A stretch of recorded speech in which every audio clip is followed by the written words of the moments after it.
Oh, Haito. And welcome back to Phoenix, Wright.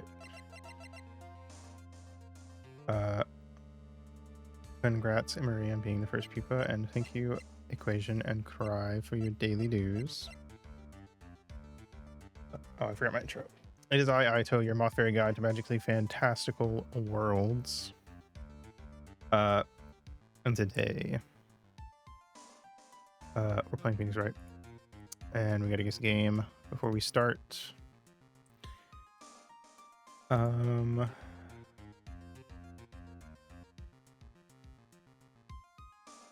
Oop.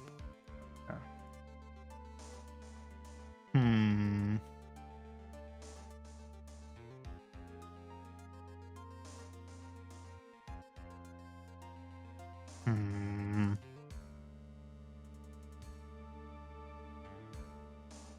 Okay.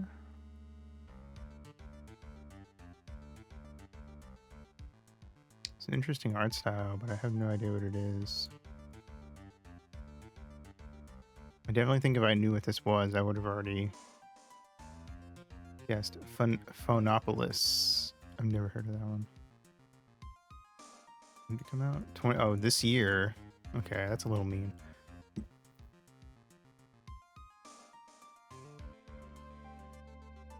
Okay. I guess we were talking to Edgeworth last time. All right. Let's get in. I'm a lawyer, but to fight for someone who's clearly a killer. Matt on guard. That man is really... It doesn't matter who. Every person deserves a proper defense and a fair trial. Isn't that the basis of our judicial system? Proper defense? But what exactly is that? Is it where a lawyer forcibly and blindly gets an acquittal through shouting and trickery? Ironic that you, of all people, should say such a thing. Isn't that exactly how you have fought for your clients up until now? Well, that may be true, but that's because I've believed my clients to be innocent from the bottom of my heart. But if I were to get on guard and acquittal, that isn't a proper defense at all. I became a lawyer because I thought I could save people who were suffering and in pain. But when I look at this mess we're in, I can't even protect the person closest to me. Even if I win the case, I still lose in the end. I just don't know what to do. Right. Would you get a hold of yourself? You have it all wrong. Huh? We aren't some sort of heroes. We're only human, you and I. You want to save someone? That's something easier said than done, wouldn't you say? That's... You're a defense attorney. You can't run away from that. You can only fight. That's all you can do. People like you and Francisca von Karma are always using all you have to pin me down. You fight to the very end, even when you know the truth is not with you. But I'm not like you. I can't fight for a false verdict for a man I clearly know to be guilty. Francisca, she fights for herself. The only thing she fights for is her perfect win record. That's all. And isn't that the same as you? Isn't that why you ran away a year ago? Because your precious win record was destroyed? You're so petty. I see. Now I understand why you despise me so. However, you are mistaken. What do you... Thanks to you, when you sealed off my path to a perfect win record, I began to realize the error of my ways. I realized that things such as a perfect record were meaningless. What? I don't believe you. Are you saying that's why you left the prosecutor's office? But then, why? Why are you here now? The answer to that is something you'll find out on your own. I have faith you'll see it before the verdict is read tomorrow. But if you can't, then you'll be powerless to change the ending of this story. Mr. Nick, the transceiver. I'm sorry. Wait, what if I... Indubitably, I'm sorry for what happened earlier. Now then, Mr. Attorney, do you wager you can obtain an acquittal tomorrow? My, what is the matter, Mr. Attorney? I don't sense your usual anger this time. Tell me, please, why are you holding Maya hostage for Mr. OnGuard's sake? Why are you doing this for that cold-blooded killer? Right. Please don't misunderstand things. He's my client. Don't toy with me. A man who hires an assassin is just as much a killer himself. I believe you were asking me for a reason as to why I'm doing what I am. Yeah. This is what I like to call my aftercare. Whoa. Alright, fair enough, fair enough. Gotta give a little aftercare after things get crazy, I suppose. What the heck is aftercare? My name carries a certain amount of honor and dignity, Mr. Attorney. I take great care to ensure that no suspicion falls upon my clients for my handiwork. That is what is called client relations, and it is a part of an assassin's duty. An assassin's duty? We were unlucky this time, and my client was arrested as a suspect. As a result, I did what I had to do to enlist your expert help, Mr. Attorney, and to ensure that you would do everything in your power to the very end. What's your name? I believe I told you once before, however. You did, but my name is DeKiller. Shelley DeKiller. You're Shelley DeKiller? Please keep in mind, you do not have much space to maneuver with me. As a DeKiller, I always finish what I set out to do. If you fail to keep up your end of the bargain, Maya, it would be my duty as an assassin to see to it she receives a nice long nap. Now then, if you'll excuse me, if someone were to trace this signal back to me, it would be quite troublesome.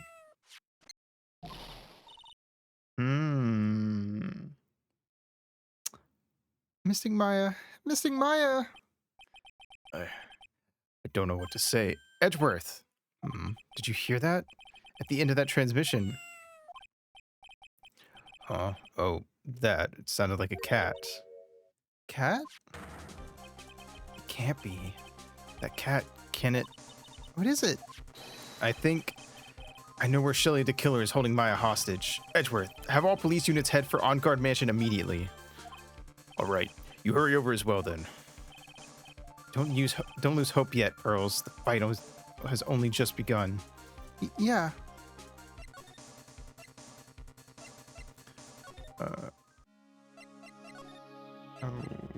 Oh, right. We gotta go from the hotel lobby.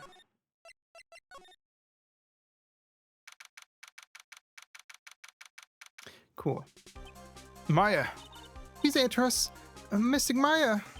We have this area completely surrounded. There's no way for him to escape, assuming he's still in the area. Can't believe it. That butler, all this time he was DeKiller. He and On Guard were working together all this time. I'm sure they had worked out a contingency plan ahead of time.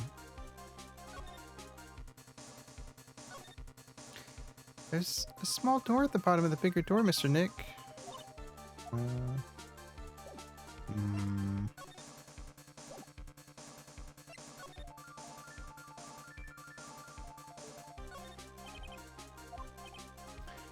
Let's see.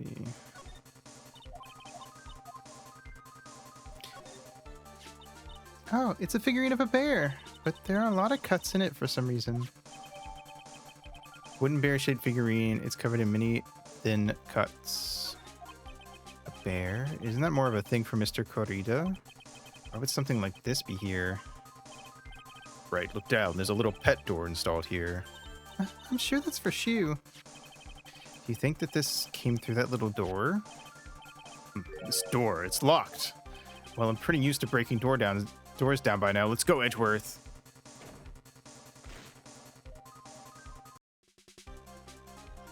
There's no one here. The looks of this room, I would say this is On Guard's private lounge. Look at this, Wright. An antenna for sending and receiving radio signals and a VCR. Check inside the deck. There's a tape. It'd be an important piece of evidence. If we're lucky, it'll have the moment the crime was committed recorded on it. I'm sorry, but the tape deck is empty. There's no tape to be found. No. There's no mistake that someone used this to record something. Looks like someone took the tape we're looking for and escaped with it.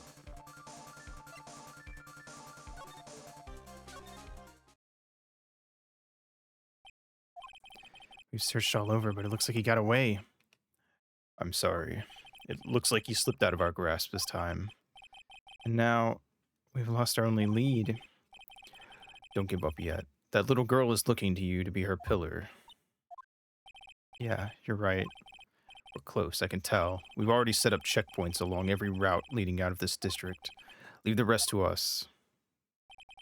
Maya.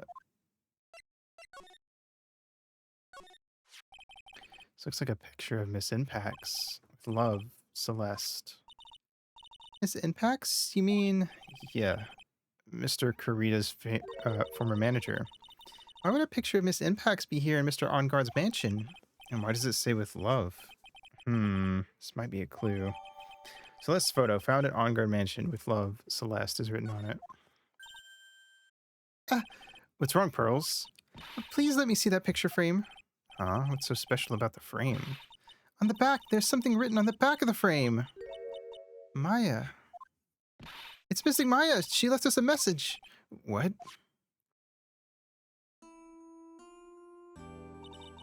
I thought you'd come. I knew you would. Now, listen up. You better get on guard a guilty sentence, okay? You get that creepy slime bag of not guilty, I'll never forgive you ever. I'm fine, so you don't need to worry. There's so much I want to write, but I don't think I have a lot of time left. Early, you're there too, right?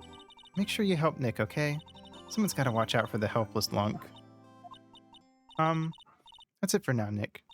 I guess I'll talk to you guys later. That's... no! Missing Maya, Right. What's wrong? Why the blank stare? Oh, nothing. We've searched the house, and this is the last room. It looks like he eluded us. Edgeworth. Yes. I think as far as clues go, I think this is about all I'm gonna get. I'm still short one last thing. And what is that?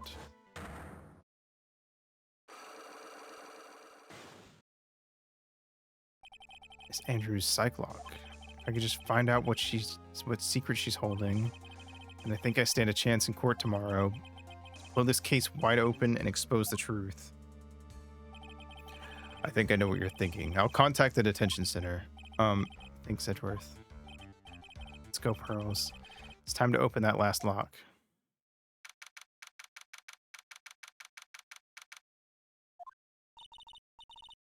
Good evening, Mr. Wright. What's wrong? You look ill. Miss Andrews, I've come to remove your Cyclock. Cyclock? I want to know, and you will tell me your secret. Fine, go ahead. Try to break me, if you can.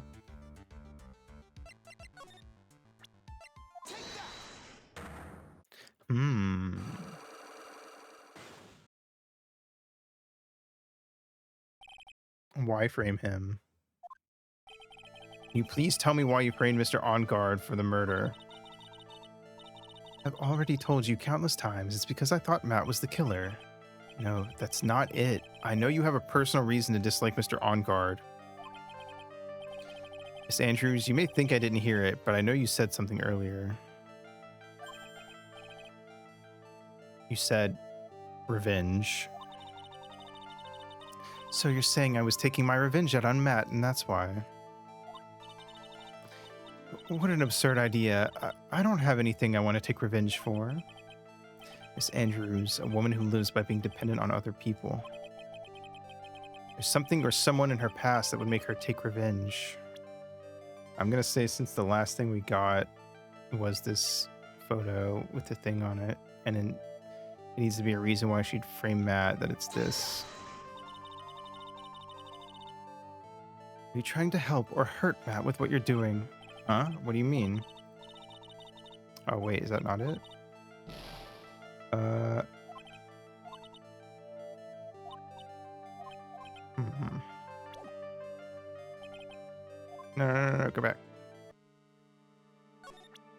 guess I could look at my stuff.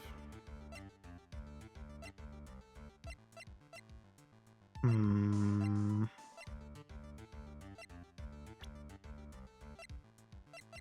we need to do Celeste, or does it need to be one of the suicide things?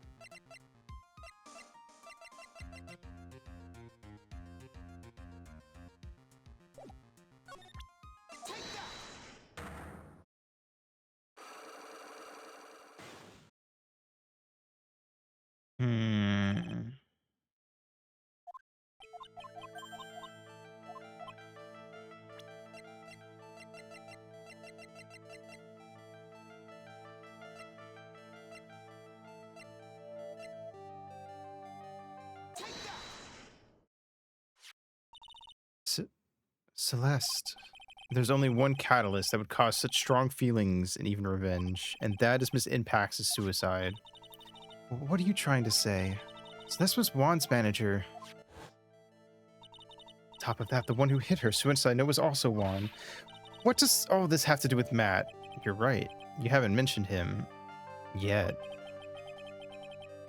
But for you to hate Mr. On Guard, it would mean that he must have had some relation to Miss Impax and her suicide. You explained to me this relation between Celeste and Matt. And now I think we gotta present this photo. This is a photo of Miss Impax, correct? She looks younger than when she passed away, though. With love, Celeste. This is Miss Impax's handwriting, isn't it? Where did you find this? No, that's all right. It was a rhetorical question. Yeah, it is. I found this in Mr. Onguard's mansion. And after all this time, my last remaining secret has been revealed.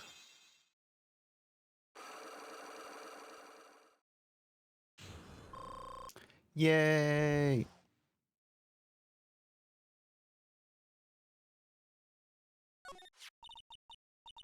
Celeste, she was supposed to get married to Juan.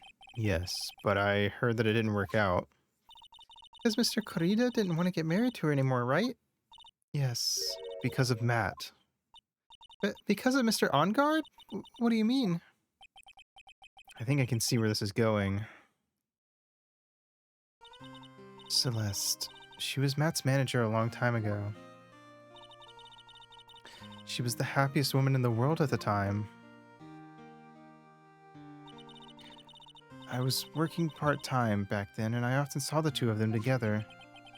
So that's why Love Celeste is written on the frame of that picture. Then they were a couple, weren't they? It wasn't anything as splendid as that. Celeste was being used, toyed with, until she was thrown away. That's so horrible. Matt's entire image is built around how nice and wonderful of a man he is. A scandal would have destroyed that, which is why Celeste, in her kindness, moved over to Worldwide Studios. And that's where she met Juan. She seemed really happy with him, even happier than when she was with Matt. Celeste and Juan were such a good match that they were even planning to get married. And then it was suddenly called off. On the night Juan called their marriage off, Celeste, she killed herself. And that's why I framed Matt. As revenge for Celeste and for myself. I'm sure even you can guess why Juan called off the wedding, right? Matt confessed to Juan about his relationship with Celeste. I see. So that's what happened. But then why did Mr. Corrida have to call off the wedding? I don't understand at all. It was probably because of his worthless male pride. Juan and Matt were always fierce rivals. Matt waited for the wedding announcement and then unleashed the truth on Juan. He was aiming for when it would hurt Juan the most. Poor Miss Impax. That was the end of it. That day, I'm almost certain that Celeste left a suicide note behind. And in that note, she left a detailed account of Matt's various misdeeds, and so that she would never again be hurt by Matt, she chose to die. Then, when Juan discovered her body, he hid her note. But, but why would he do that? It's simple. Juan realized that note was a powerful weapon against Matt, and it would be especially damaging to his refreshing like a spring breeze image. In any case, with his pride hurt, Juan sought revenge. Revenge. There's that word again. Juan wanted to publicly disclose the contents of that suicide note. At a time that would cause Matt the most damage, of course.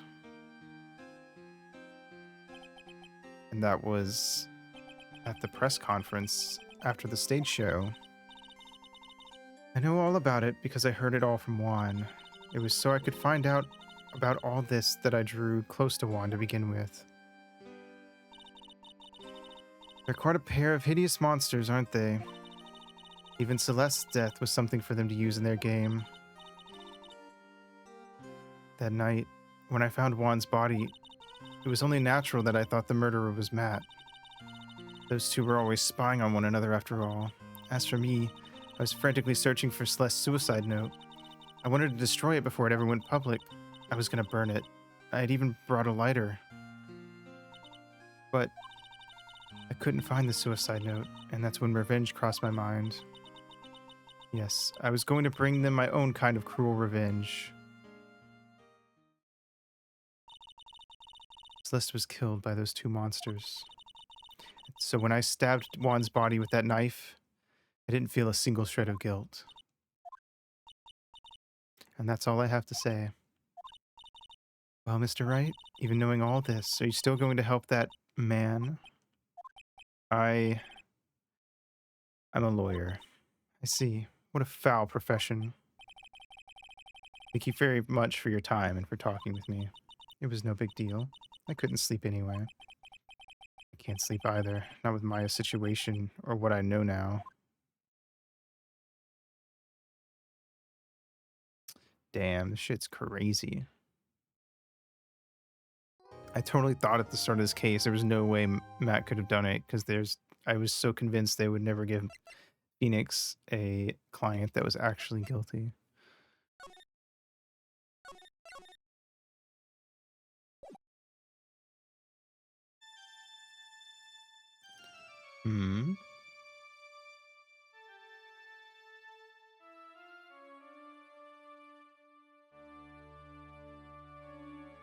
How did I get into this mess? That's far enough. You can't run forever, Mr. Phoenix Wright. Oh, fuck. What have I done wrong? I cannot allow you to go on like this. But I'm just a simple defense attorney. Silence! You are no longer worthy of your title.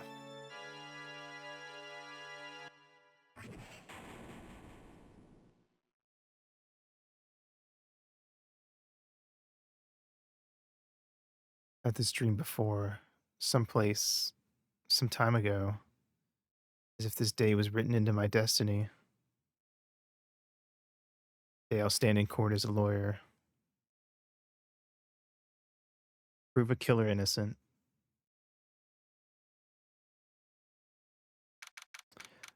March 23rd, 9:43 a.m. District Court, Defendant Lobby number 3.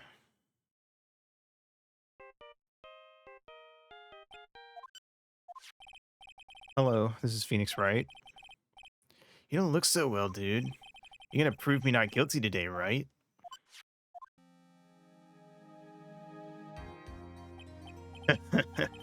If you please, Mr. Lawyer. Remember, it's not just me. Your precious friend's life is riding on today's verdict, too. Now listen up. You better get on guard a guilty sentence, okay? If you get that creepy slime bag and not guilty, I'll never forgive you, ever. Maya. Phoenix. Mia. Maya. How's Maya? I don't know. You don't know? She hasn't tried to channel me since yesterday. Mia, what am I supposed to do? Well, like I said, for a lawyer, the worst of times are when you have to force your biggest smiles. But you can't give up. There's still some hope left. Stop it. Please, there's nothing left. Not here, not anywhere. That accursed on guard again. Will you leave me alone? Look, don't call me anymore. I mean it. You're really mean, pal. Gumshoe, I'm really, really sorry. Where are you? They let me join the investigation team and we're chasing after the killer, pal. Did you have some sort of lead? Sorry, but right now we got 0 leads on the guy. But we're not gonna give up. Gumshoe. Till the trial is over, till the verdict is handed down, we're gonna do everything we can and find a killer. We can get Maya out, then you can get on guard the guilty verdict he deserves, pal. That's true. I could do that if they found Maya first. You got that? So you have to do whatever you can to make the trial last longer. I have to make the trial last longer? If you go at Mr. Edgeworth with everything you've got, then you two can't draw it out. Oh, now I get it. I believe in you, pal. You and Mr. Edgeworth can do it. So, believe in us. We're gonna give it all we got, just like you. Got it. Thanks, Gumshoe. Hey, Phoenix. You understand now, don't you? You have something money will never be able to buy. Friendship. It's the strongest weapon in the world, and you have it in abundance. Yeah. Looks like we're coming to the end. I have to make the trial last as long as I can. Gumshoe will come through. I know it.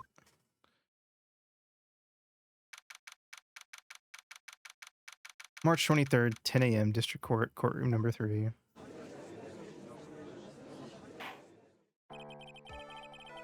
Court is now in session for the trial of Matt Onguard. The defense is ready, Your Honor. The prosecution has been ready for a while, Your Honor. Now, as I recall, we concluded yesterday's session with a big mystery on our hands, the mystery being what exactly was Miss Adrian Andrews' role in this murder. That is to say, is she really connected to the crime itself? Mr. Edgeworth, if you would please inform the court of today's proceedings.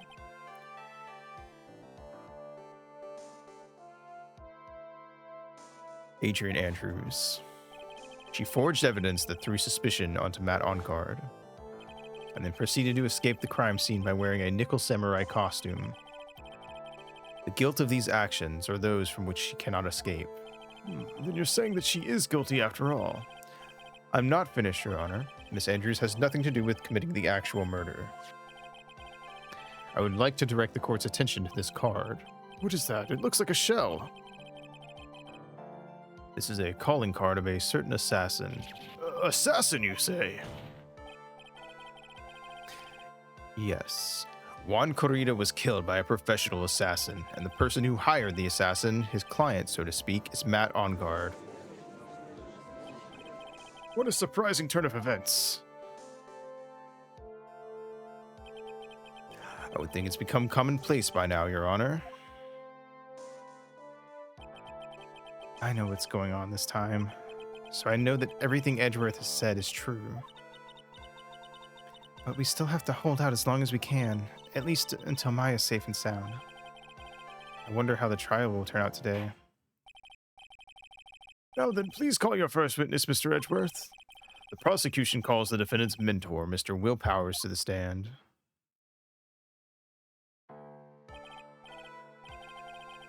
Now then, witness, your name and occupation, please. Okay. Wrong voice. I'm, Will Powers. I'm a poor, underpaid action star. And what is your relation to the defendant? Well, I guess I'm sort of a lousy mentor to him in a way. Yeah. Mr. Powers, please, you don't need to put yourself down so much. Oh, sorry. Well, but I'm just kind of a nothing sort of guy. On the night of the murder, you visited the defendant's room. Is this correct? Yes. I didn't know that. But you know, I didn't actually get to see Matt when I went. All you need to do is answer what you're asked.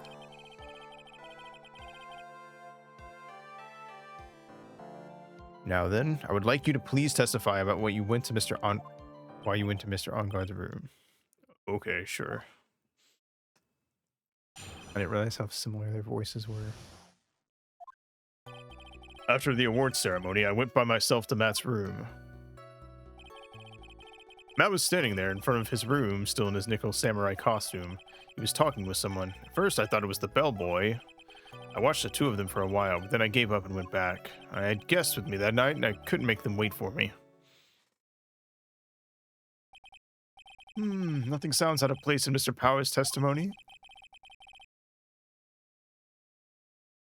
And talking with the bellboy is no big deal. If one assumes that the person Mr. OnGuard was speaking with was an ordinary bellboy. What are you implying? Well, Mr. Wright, let's have your cross-examination, shall we? Looks like we're in another sticky situation. Huh? A trap. Can't you smell it, Phoenix? But for us to find out more, we're just gonna have to charge in head first, right?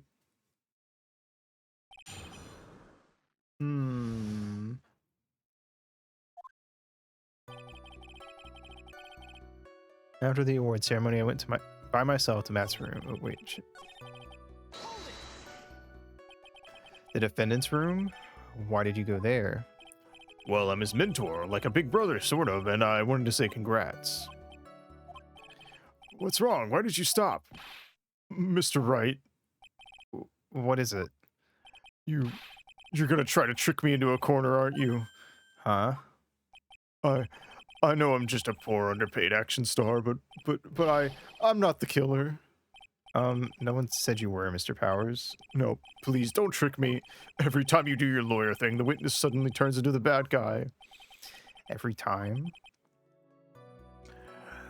Witness, I will personally talk to the defense at a later time, so for now, please kindly cooperate and continue with your testimony. Sorry. So you went to the defendant's room and then... Hey, wait a minute. When and how did I suddenly turn into the bad guy here? Matt was standing there in front of his room, still in his nickel samurai costume. That rhymes. Are you sure that was Matt OnGuard?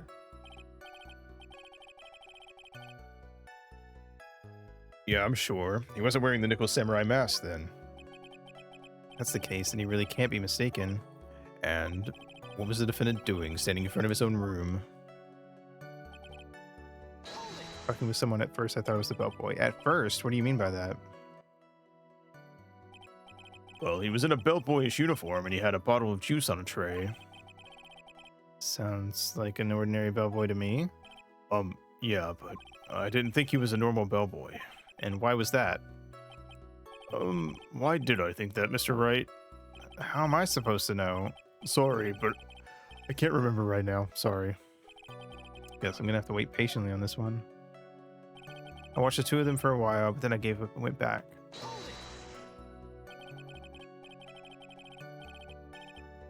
You saw the two of them, the bellboy and the defendant, together, correct? Yeah. The bellboy just wanted to say congrats. Now, while you were watching the two of them, did you notice anything strange? You know, I did feel something weird. I think it was because Matt... Well, he gave the bellboy a tip. A tip? But that's a perfectly normal thing to do. So, how long did you watch the two of them? Not more than a minute or two, I think. I had guests with me that night, and I couldn't make them wait for me. So, who are these guests you were talking about? You guys, of course. You and Maya and Little Pearl. I thought it would be really rude since I invited you guys if I disappeared on you, so I went back to my seat pretty soon after seeing Matt in the hallway. It's like squeezing water from a stone. It's probably pointless to press further. You remember this incident? Did Mr. Powers leave his seat that night? I don't remember that happening at all. Maya was making such a racket in her hyper state. I ended up focusing on her. I see. In any case, from his story, he probably wasn't gone for very long.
Matt's room. He's talking with the bellboy. Watch them for a while.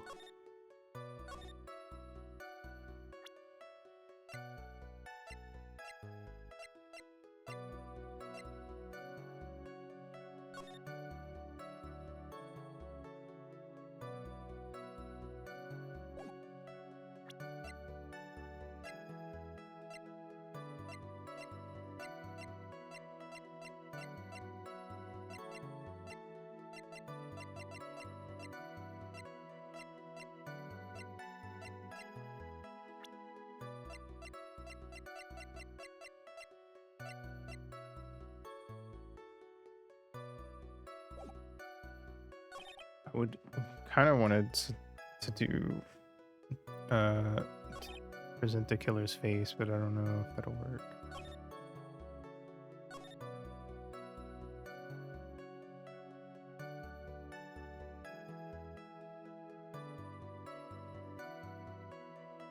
Hmm.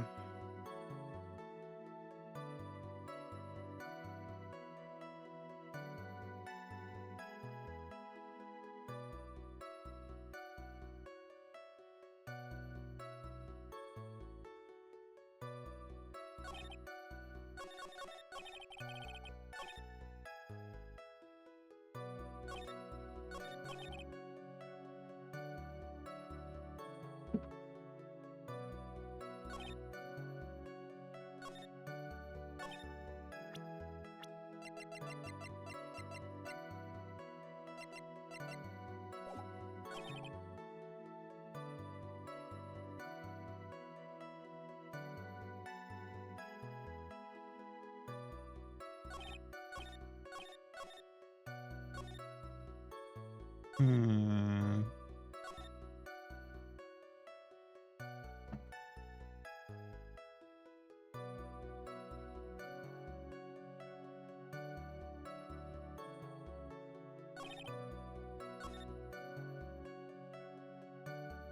I'm gonna go back through these middle three.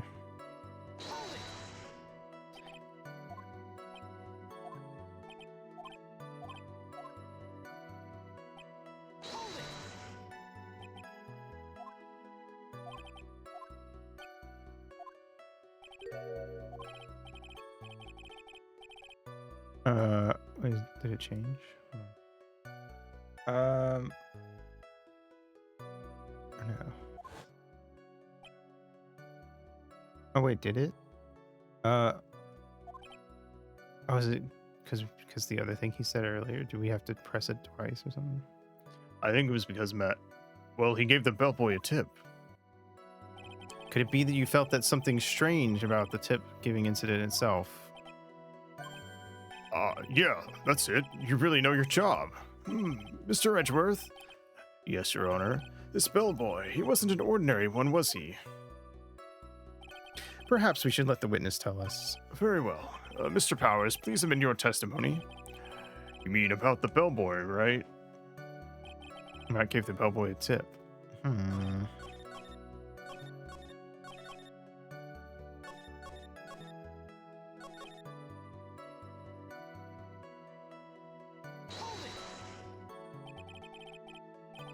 So he gave the bellboy a tip. What's so strange about that? Well, you see, Matt's not a poor penny pincher like me. I was trying to figure out how much it was because the tip really shocked me. How much it was? That's when something even more surprising happened. The bellboy was putting the tip he got in his pocket, and that's when I got my first good look at the guy's face. I was really shocked. I'm afraid I don't follow at all. Sounds like Mr. Powers was surprised twice by this event.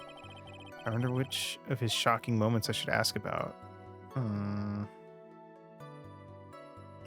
Bellboy's face or On Guard's tip? I kind of want to ask about both.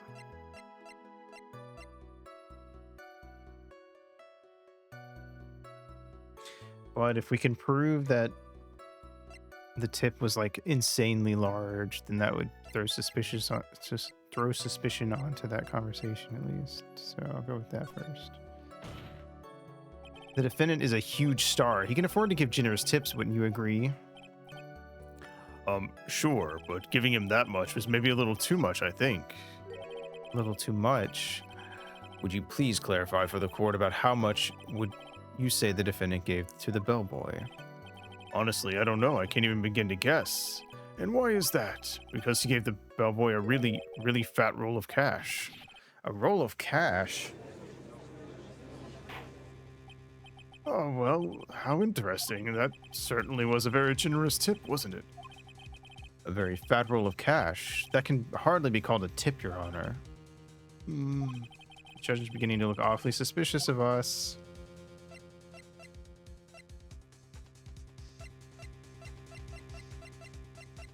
I mean, I agree, so I don't think we need to object.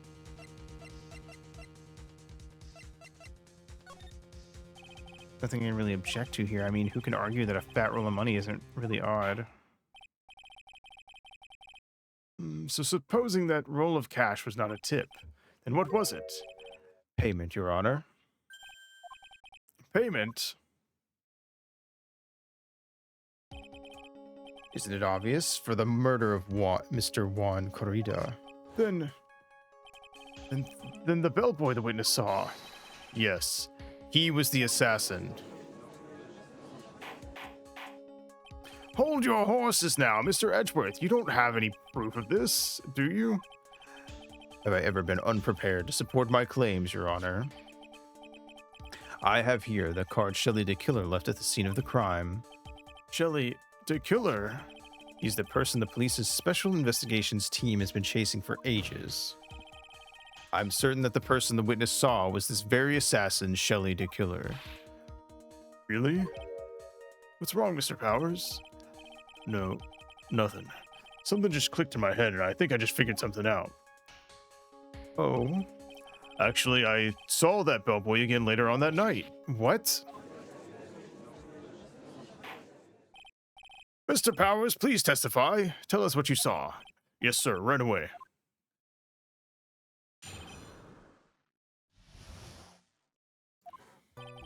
This time I was in that hallway because I had to go to the bathroom. And that's when that bellboy I saw earlier came out of the room. Of course, when I say room, I mean Juan Corrida's room. Now that I think about it, that bellboy did seem kind of out of place. Yeah, so he had to be the assassin, I'm sure of it. I mean...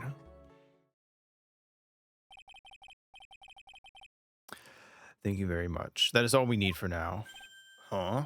But I'm not done. There's still more.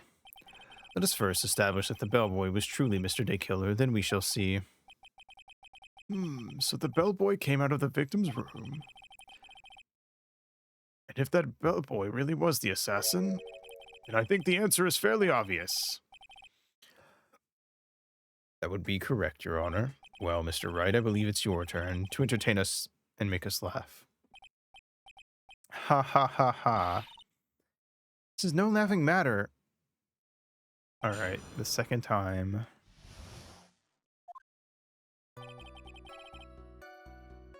That time I was in the bathroom, or hallway, because I need to use the bathroom. And what time was it? I don't remember. The award ceremony ended around 8 p.m., right? And I went to Matt's room pretty soon after that, and then I came back. And then I went to the bathroom. So I guess it was around 8:10 p.m. by that time. You're not one for details, are you, Mr. Powers? Sorry. I thought maybe I could catch Matt and say my congrats. But that's when the bellboy I saw earlier came out of the room. Are you sure it was the same bellboy? Yeah. And how could you tell? All the bellboys wear the same uniform after all. But you see, well, he had these stitches on his face. Ugh. So I'm sure it's the same guy that was talking with Matt. So, which room did the bellboy come out of? Juan Corrida's room. The victim's room, huh? Yeah, the one with all the really pretty flowers and teddy bears. It was Juan's room, all right? Words cannot describe how screwed I am. Let's continue with the testimony, shall we? Now that I think about it, that bellboy did seem kind of out of place. So what exactly was so out of place about him? Right. Why the insipid grin? Maybe because I have no idea what damaging thing he's gonna say next? Well, the bellboy was empty-handed. Empty-handed.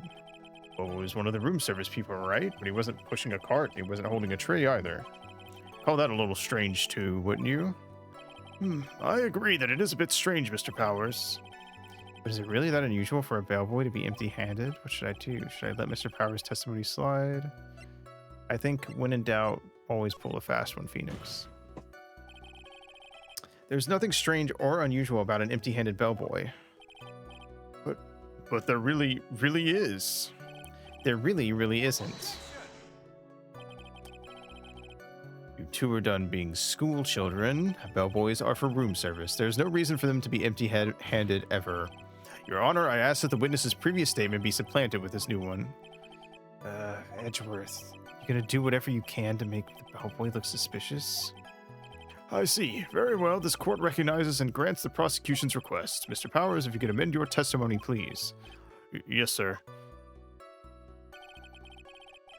Thought it was kind of strange for a bellboy to come out of the guest room empty-handed.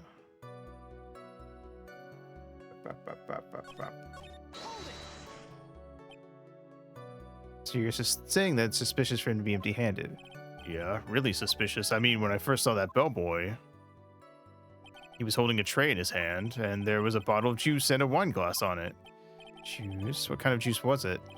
I'm pretty sure it was tomato juice. If we could come up with some sort of reason as to why he would come out empty-handed, then some sort of proof, then I think we could dodge the bullet on this one for now. You say so.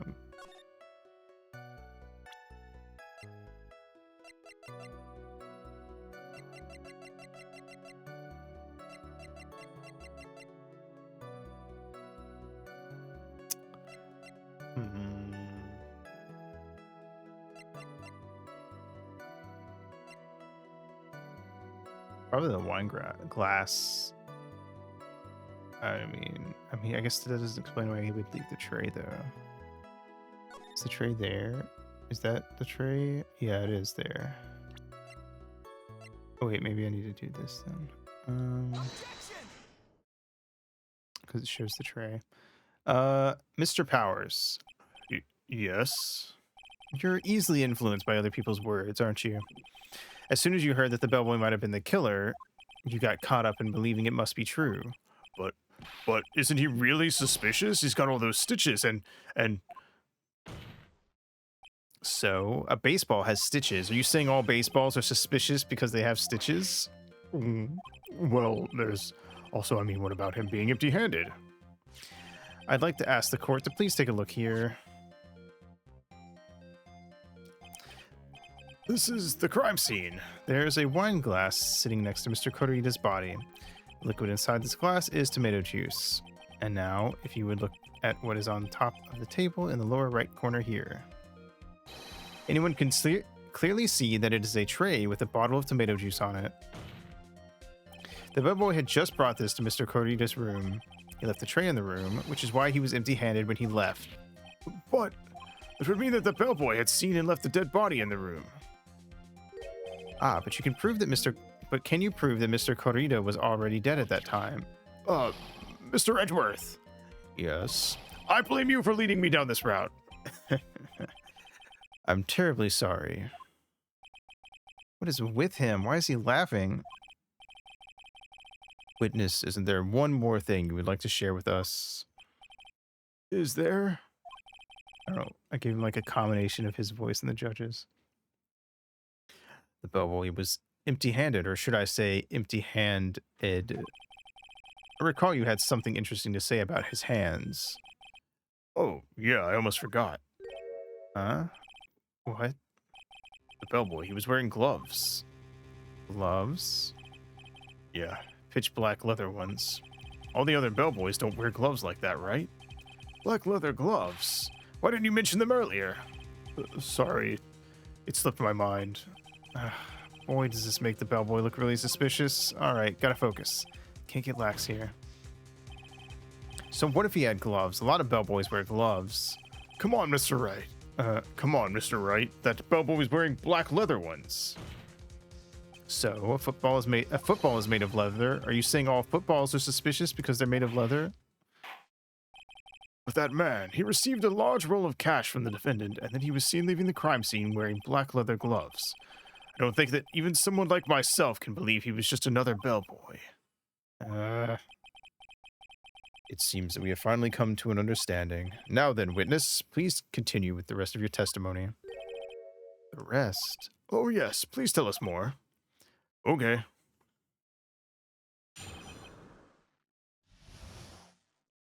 Their second meeting. After leaving Juan's room, the bellboy went and knocked on Matt's door just like that. He gave something to the person inside the room. Then the old guy just left without even going into the room. After that, I went to the bathroom and then back to my seat. So the bellboy, after leaving the crime scene, next went to the defendant's room. Yeah, I kind of saw all that by accident. Some accident. I'd say you saw too much. No, all of it was suspicious to high heaven. I think it's safe to say that we can no longer consider this bellboy to be normal. Now then, let's get started, shall we? Mr. Wright, your cross-examination, please. Yes, Your Honor.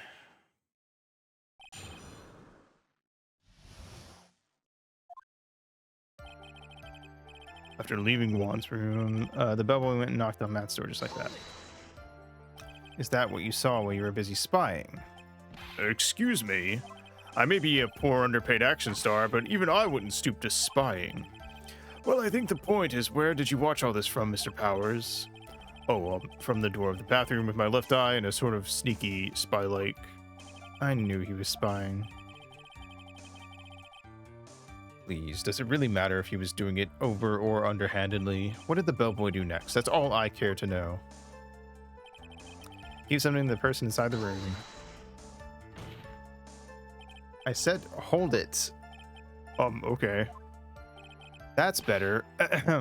What kind of statement is that? You can tell that Phoenix is just like throwing in filler sentences to stretch it out. Please elaborate and give us a few more details. Okay. I should probably ask him only one question at a time. Ask about the person inside. So who took this something the bellboy handed off? Actually, I don't know. What do you mean? I'm sorry, but I only saw the person's arm. Only an arm? You're saying you didn't see the person's face? Yeah. Well, it was Mr. Onguard's room, correct? So it could have only been Mr. Ongard himself, I'd say. And then what did the bellboy do after that? So after he gave the person inside the room the thing...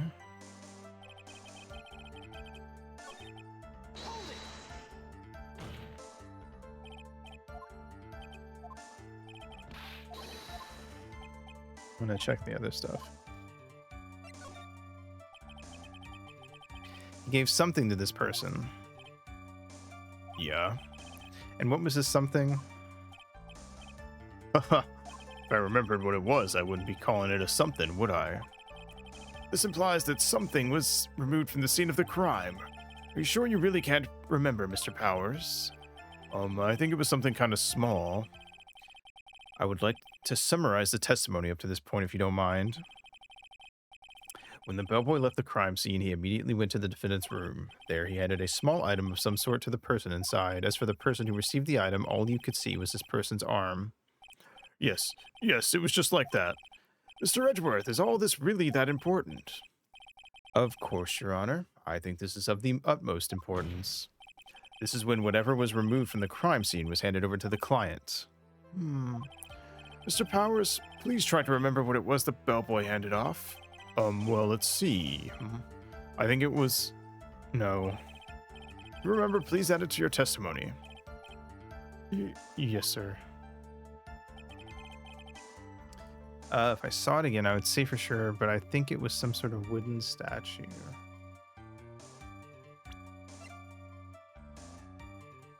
A wooden bear-shaped figurine. Oh, I didn't realize. For some reason, I didn't think about the bear being made of wood. I was just going to look through everything I had. See if we had a statue. But I guess... Is it this?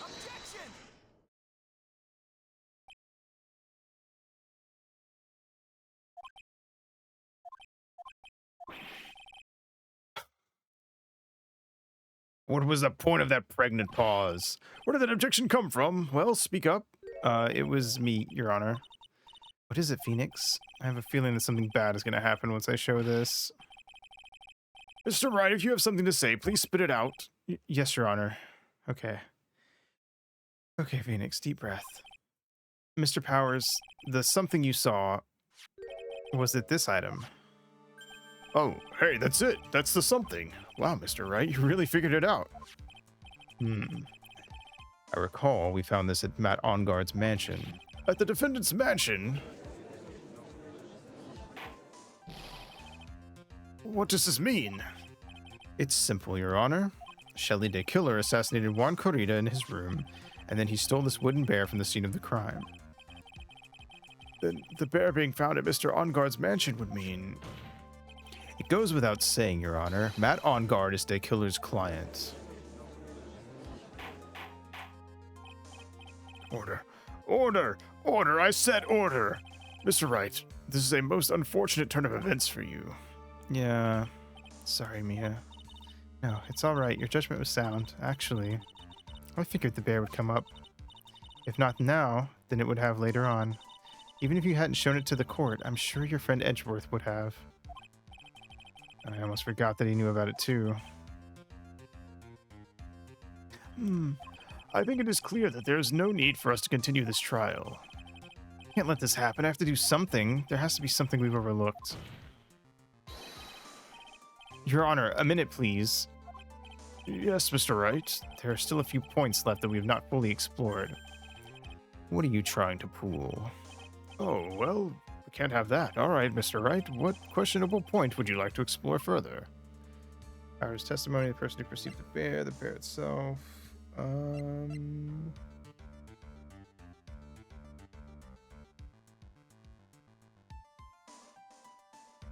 I feel like we need to go back to the testimony. Or it wouldn't have sent us on this tangent.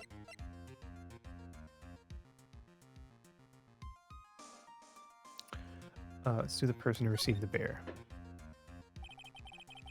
There was one thing in Mr. Powers' testimony that was very unclear, and that is the identity of the person who received the bear. He gave something to the person inside the room. I'm sorry, but I only saw the person's arm. As long as we don't know who it was that took the bear. We can't be sure of... Oh! What the fuck was that, dude? What is it, Mr. Powers? If you're gonna scream like that, then at least give us a good reason why. Oh yeah, sorry. Actually, so I remembered. I remembered who took the bear. What? Really? I mean, I only saw his arm, but the arm, it was the Nickel Samurai's arm, I swear it. You've got to be kidding. Are you sure of that, Mr. Powers? Yeah, I'm sure it was the Nickel Samurai. But what if it was Adrian in the Nickel Samurai outfit? This is such a weird case. We're trying to not solve it too fast, but we're also still trying to figure out certain leads so that we can get Matt guilty later. Man. Order! It looks like you've dug your own grave, yet again. How many times is that today? I've lost count. So, the person who took in this little bear was the Nickel Samurai, and as we all know, Matt Onguard is the Nickel Samurai. Thanks to the defense, we made all that clearer. What am I supposed to do now? Mia, help! You don't have time to act lost. You've got to find another angle to attack this from. Hurry. Now I will bring this cross-examination to Your Honor. Again, Mr. Wright, we've already removed any and all questionable areas of this testimony. It's about time you were removed from this court, Mr. Wright. I have to find something. Even one more little point will do. There are still questions. Yeah, I kind of figured we were coming back to this. The bear itself.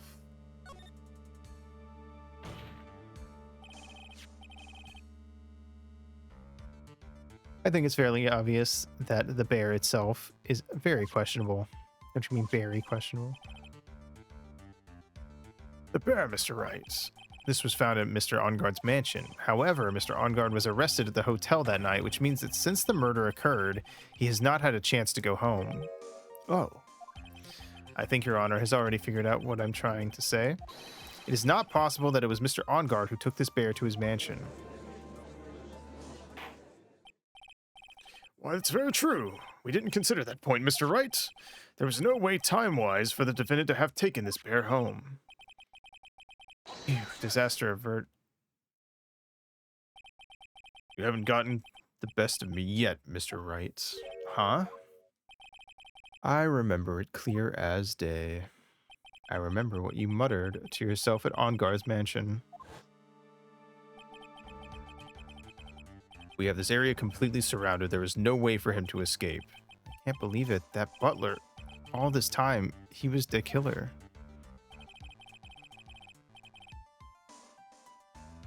De Killer and Onguard were working together, so to speak, and De Killer was hiding at Onguard Mansion as its butler. What a bold move. The bear figurine was brought back to Onguard Mansion by De Killer himself.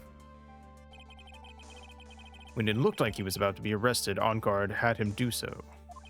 I assume because it would have been bad had the police found it during their investigation.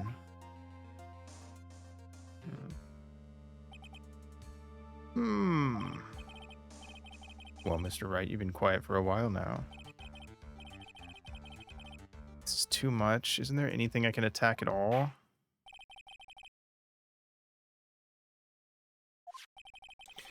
Oops. We now know why this bear figurine was at the defendant's mansion, as well as who it was that received the bear from the assassin in his room. Everything has become very clear. The client who hired the assassin to commit the murder was Mr. Matt Onguard.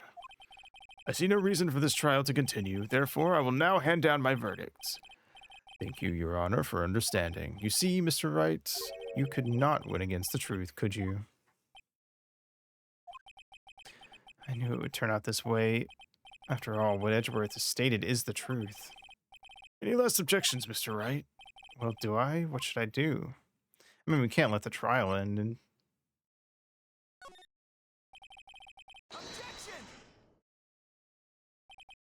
There's only one way for me to drag this trial out. The only thing I have left is this one dirty trick. Your Honor, right now, we have these two reasons to believe my client is the assassin's client. Reason number one, he accepted the bear figurine from the assassin. Reason number two, that very same figurine was found at Onguard Mansion. However, it's possible that this is all of the work of a certain other person. What are you saying? What I'm saying is, it's possible a different person is the killer's real client. The real client? Yes.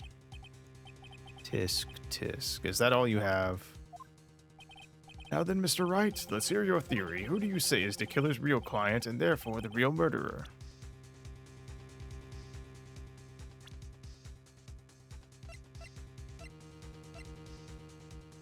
It's obviously Gumshoe. We're the same age. It's crazy. If we're gonna say someone else is the killer, wouldn't it be Adrian because... or the client of some of the suspicious stuff about her? I mean, it's not true, but...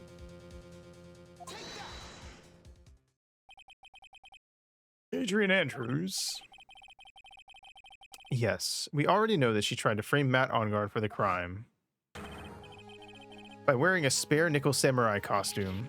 Oh, then the nickel samurai's arm that I saw. That could have very well been Miss Andrews. What about Mr. Onguard? If you would please recall yesterday's testimony, the defendant was taking a nap during the break period. That's right. Then finding this figure at Mr. Onguard's mansion. It was a well-laid trap set by Miss Andrews. Mr. Edgeworth, what is your opinion on this? I can't even begin to count the flaws in the defense's logic, besides which there is no evidence to support it. However, I can't fully discount its possibility either. What is with this trial? Come on, anyone can tell Onguard did it. Can't believe the defense would go so far to pin the guilt on to someone else. Unbelievable. It's not something petty. It's murder of all things. This is to save Maya. This is to save Maya. Even if the whole world turns against me, this one fight I can't give up on. Order, order, order! All disruptive parties will be forced to leave the courtroom. Your Honor, for the benefit of the defense, I'm willing to play along with this what-if game. Is what-if game, Mr. Edgeworth? The prosecution is prepared to challenge the defense's theory. Mr. Wright, even you must have thought it strange and wondered, why would the criminal want this little wooden bear? He's right. The killer did specially bring that bear to On Guard right away. Why do you ask? Is there something special about it? Absolutely. And I'm sure that once the court knows its significance, the true killer's identity will become crystal clear. Your Honor, the prosecution calls upon a witness who will clear all doubts against Miss Andrews. And who would that be? It's quite simple, Your Honor. Miss Adrian Andrews herself. I see. Well then, the court will take a short 10-minute recess. The prosecution will prepare its witness in that time. Yes, Your Honor. He was totally ready for this. March 23rd, 11:54 a.m., District Court, Defendant Lobby Number 3. I knew it was a good idea to hold her hostage. Don't you agree, Mr. Lawyer? But I never thought in your desperation you'd try to pin the guilt on Adrian. I swear this demon will pay. Mr. Nick! Pearls? Where's Mia? I don't know. A really strong power suddenly called her away. A really strong power? Oh, Mr. Nick, your phone is... It's from Gumshoe. How's it going? You been hanging in there, pal? Yeah, sort of. We just barely found something to latch onto. Yeah, that's good, pal. And what about you? Anything yet? You figured out where the killer and Maya are? We still don't have any leads, but... What? We don't have any more time. If we just had one, even a single clue would be really helpful.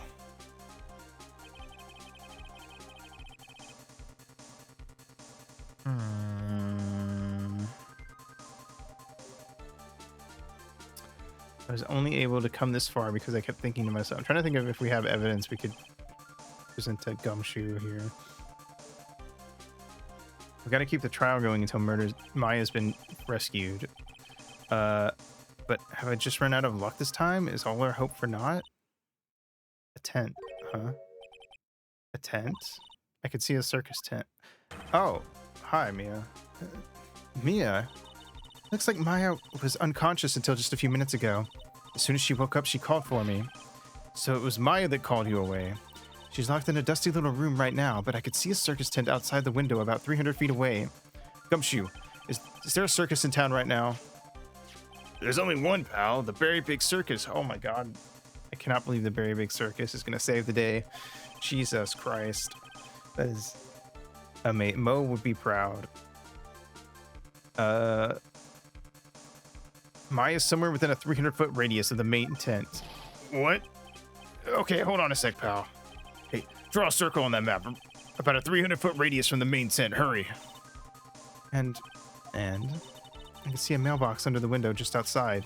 Come shoot. There's also a mailbox. Okay, what else? What else, Mia?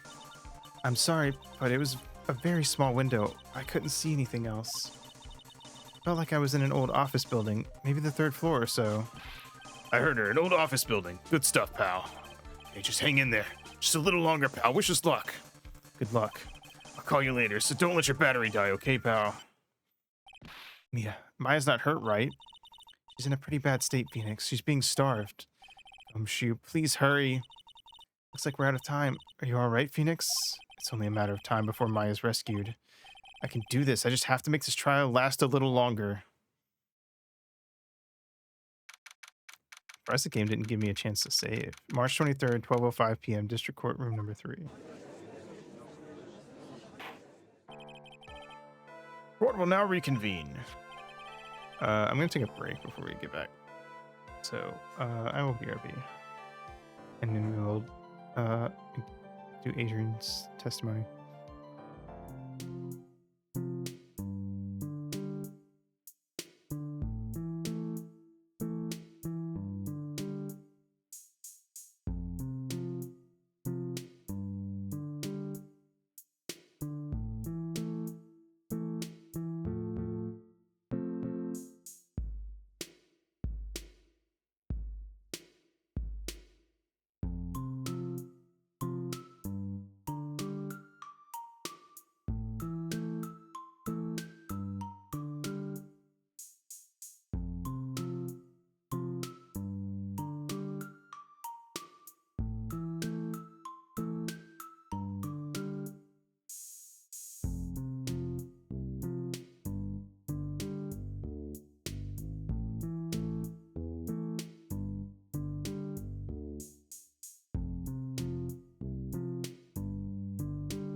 Oh, Haito. Okay. Well, I guess we're gonna pretend to try to pin it on Adrian. While Gumshoe does his thing.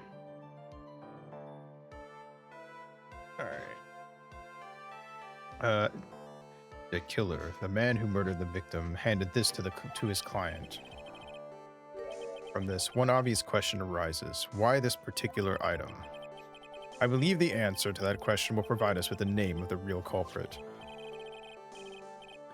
Now then, the prosecution calls the defendant manager, Adrian Andrews, to the stand.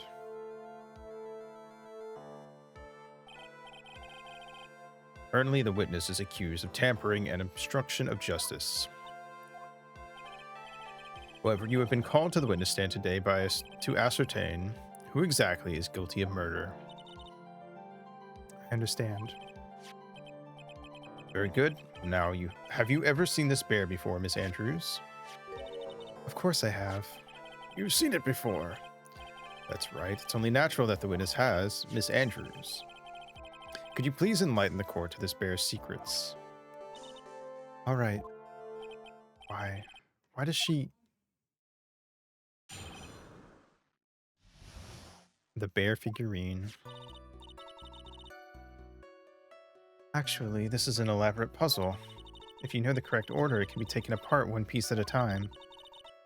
At its center is a small cavity with just enough room to store a small item.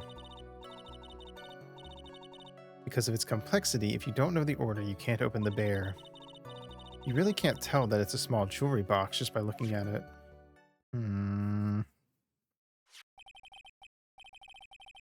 So this figurine, it's a container of sorts, is it? Yes. Looks can be deceiving, wouldn't you agree? Yes, this is superb craftsmanship. Oh yes, I nearly forgot. You may begin your cross-examination, Mr. Wright. Looks like there really was something to that bear after all. Sure was. Okay. Let's see. Actually, this is an elaborate puzzle. A puzzle. That's right. But it looks like an ordinary bear figurine. True enough. To people who don't know, I'm sure they would never guess that this was a puzzle. So what kind of puzzle is this exactly? What's up, Zoe?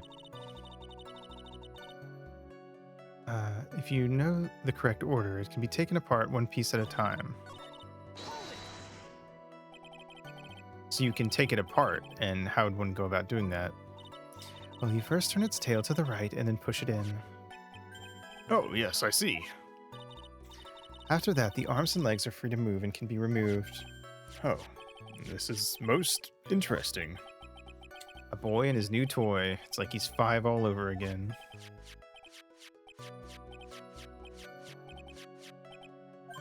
Oh, don't mind me. Go ahead and carry on. I think he's lost. So, what do you find after you take the puzzle apart? At its center is a small cavity with just enough room to store a small item. And do you know... And how do you know about this? I know because I was the one who bought it. Huh? It was a souvenir from when a friend and I went to Switzerland. Then this was a present from you. That's right. It was a puzzle in the shape of a bear, so I thought it would be perfect for Juan.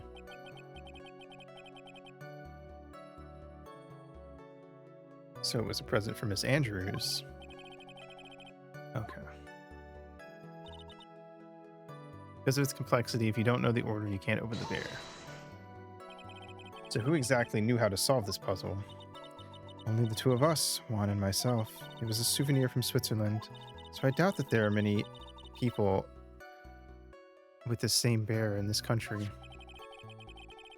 But it looks like it can be easily broken, especially if someone wanted to get at what's inside. Well, it's a toy, but it can never be the same once it's been broken. I really can't tell that it's a small jewelry box just by looking at it. Who else knows that this bear is actually a small container or jewelry box? I never told anyone. As long as Juan never told anyone either, then only the two of us knew. The two of you, huh? And of course, that means Mr. Ongar didn't know, right? I think this is about all I'm gonna get for now. Figurine updated in the court record. Wooden puzzle with a hollow inside. Only Corrida and Andrews knew how to open it. Well, Mr. Wright, I think even you have come to realize there is one very important fact we have uncovered, and that is this. This bear is actually a jewelry box. Now that we have agreed to this point, there's only one logical question that can come next, and that is this. What is inside this box? What's inside? That's right. That's what we are going to find out next. Witness? Yes. You're the only one who can open this. Please.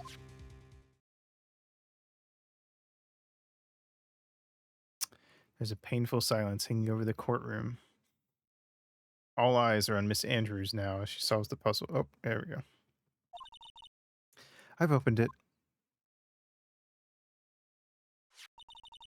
Is this what you wanted? What is that? It looks like a note. I don't think we need to guess at what that is, do we, Mr. Wright? It's the suicide note. The suicide note? The suicide note left by Juan Corrida's former manager, Celeste Impacts. Until now, no one knew of its whereabouts, but just as we suspected, it was hidden. Hidden by the victim, Juan Corrida himself. Seems Celeste Impacts had very beautiful handwriting, and she just as beautifully signed her own name on this document. This is most definitely the note she left right before she committed suicide. Order! Witness, did you know about this? Yes, I did. I heard all about it from Juan. When I discovered his body, I looked for the bear. I wanted to destroy the note before it became public, but I couldn't find it anywhere. Because it had already been taken by the killer. Everything is going at Mr. Edgeworth's pace. So now that the suicide note's been found, what's the next logical question? What's written on the note? That's right. At least, that's what I would think. Now then, I believe it is only appropriate the contents of this note be made known. I can't stop you, can I? I went through so much just to get my hands on it, and I was going to burn it for her sake. I'm deeply sorry, but I can't allow you to persuade me to stop. Your Honor, if you could please read the contents of the note aloud. Very well. I will just read this in my normal voice. The judge's voice rang loud and clear through the deathly silent courtroom. In her note, Celeste Impacts left to us a record of all that had happened to her. About being used and then thrown away by Ungard, about being engaged to Corrida and Ungard's role in destroying that, and about how she decided in her despair to end it all. Never mind, I thought we were going to just actually read the suicide note. That is all Miss Impacts had to say. There's one thing I would like to say here. The prosecution has no interest in slandering Mr. Ongard. Then what? Our intention, Your Honor, is to establish a motive for murder. Isn't that correct, witness? Yes. On the night of the murder, Juan was going to make the contents of that note public. After the post-ceremony show, he was going to hold a press conference. My word! Matt Ongard values, above all else, his refreshing, like a spring breeze image. Which is why he had to stop this note from being made public. At any cost. Celeste's suicide note found inside the figurine. It tells of Ongard's horrible misdeeds. It's Ongard's fault that woman killed herself. And this time, he even went so far as to kill someone to stop him from revealing that. How terrible. What a selfish person. I guess there are slimeball lawyers out there who will defend these creeps too. There's no room for doubt here.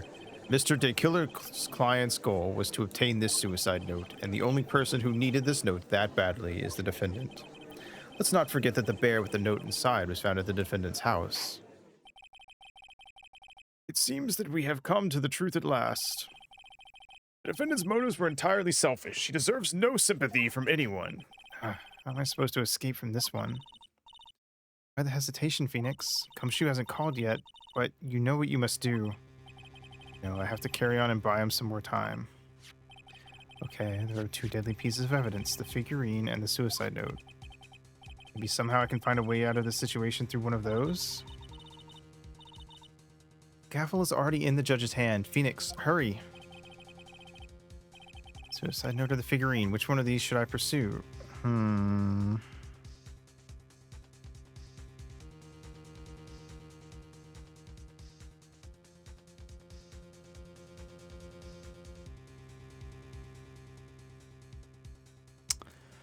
One thing I was wondering was how would Matt and the killer have known without opening it that the suicide note was inside of the figurine?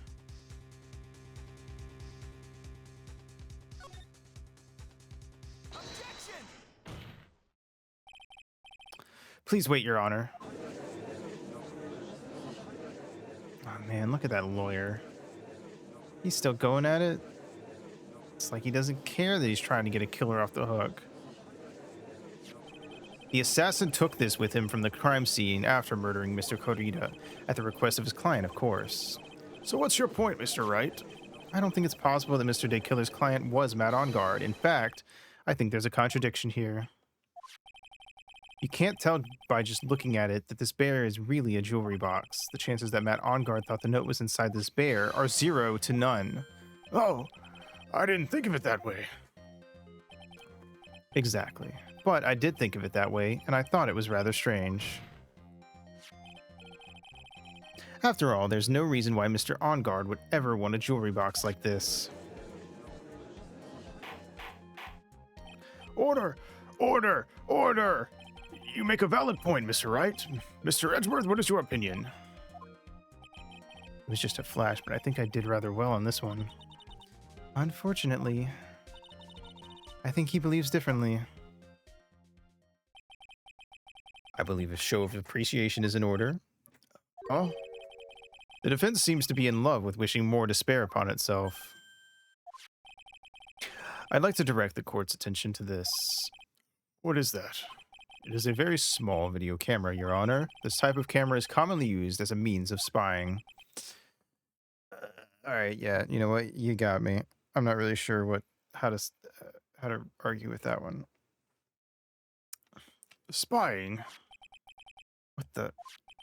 I thought that spy camera was in my possession. You that little shit. You can't use my own inventory against me.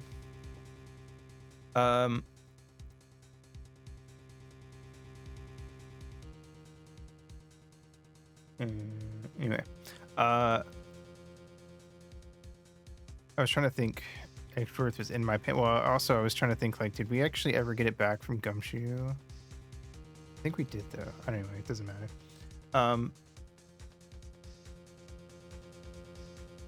Matt On Guard and the victim both thought of the other as their biggest rival. Is that an Edgeworth in my pants, or am I just happy to see Edgeworth? Fuck. They even went as far as to use this type of item to find each other's weaknesses. And The victim, Juan Corrido, was being spied on. His personal life was being watched by none other than Matt On Guard.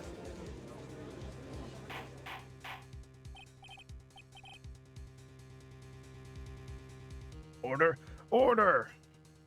Mr. Wright? Yes, Your Honor.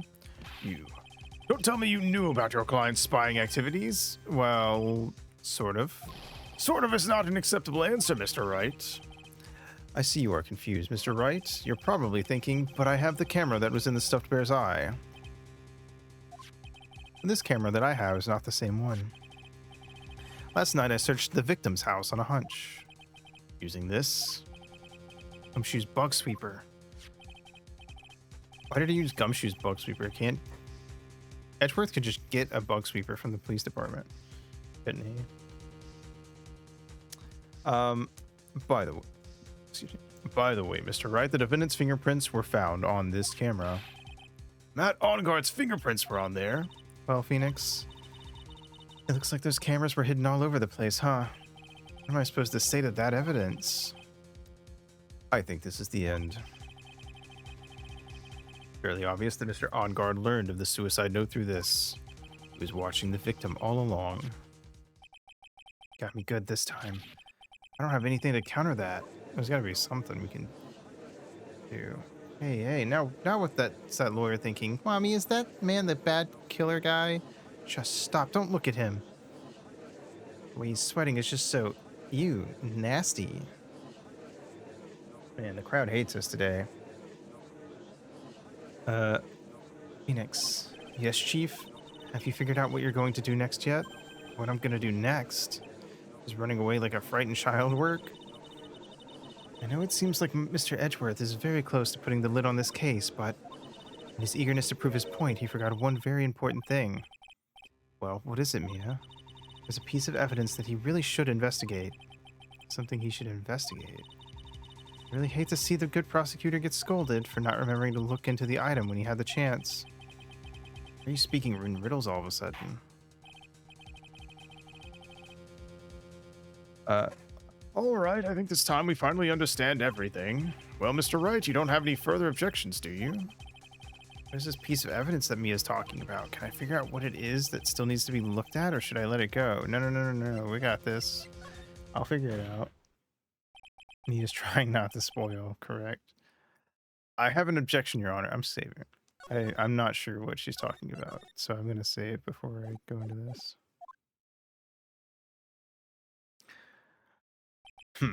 That was about the weakest objection I've ever heard, Mr. Wright.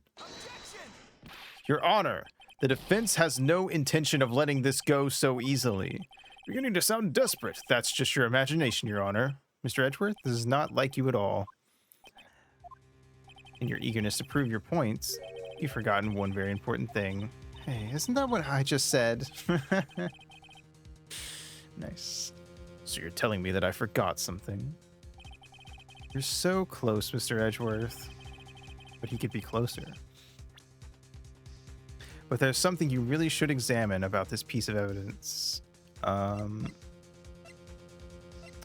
Radio transceiver. He has been edging. And he is worth edging.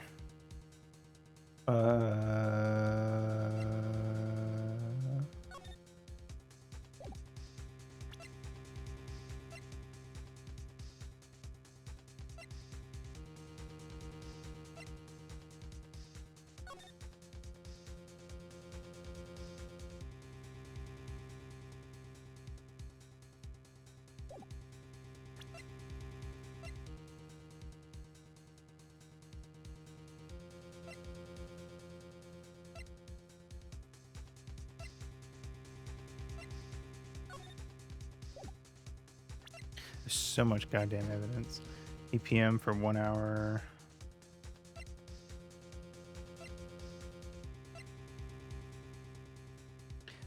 I'm going to be honest. I feel like it's probably one of these three things because I don't think if it was anything that we've had our hands on for a long time, Edgeworth would have failed to look into it.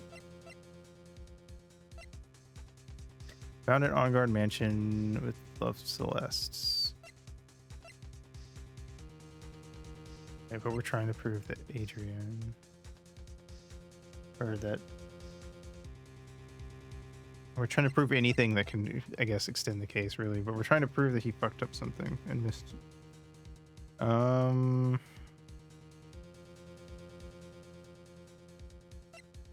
can't read the note. I guess that's fair. It wasn't an actual note. It tells of On-Guard's horrible misdeeds. We need more time.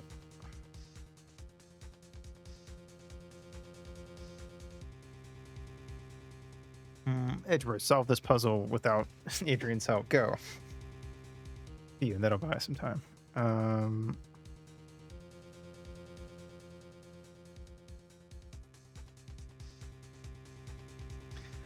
I mean, we got the suicide note right now. Like, we just got that. So technically, it's not like he's been able to look into it beyond the judge reading it and glancing at it himself. I don't think he knows we have the photo, but I don't really know why it would be that one either. This feels more like what we'll use to prove that Matt did do it if we need to later.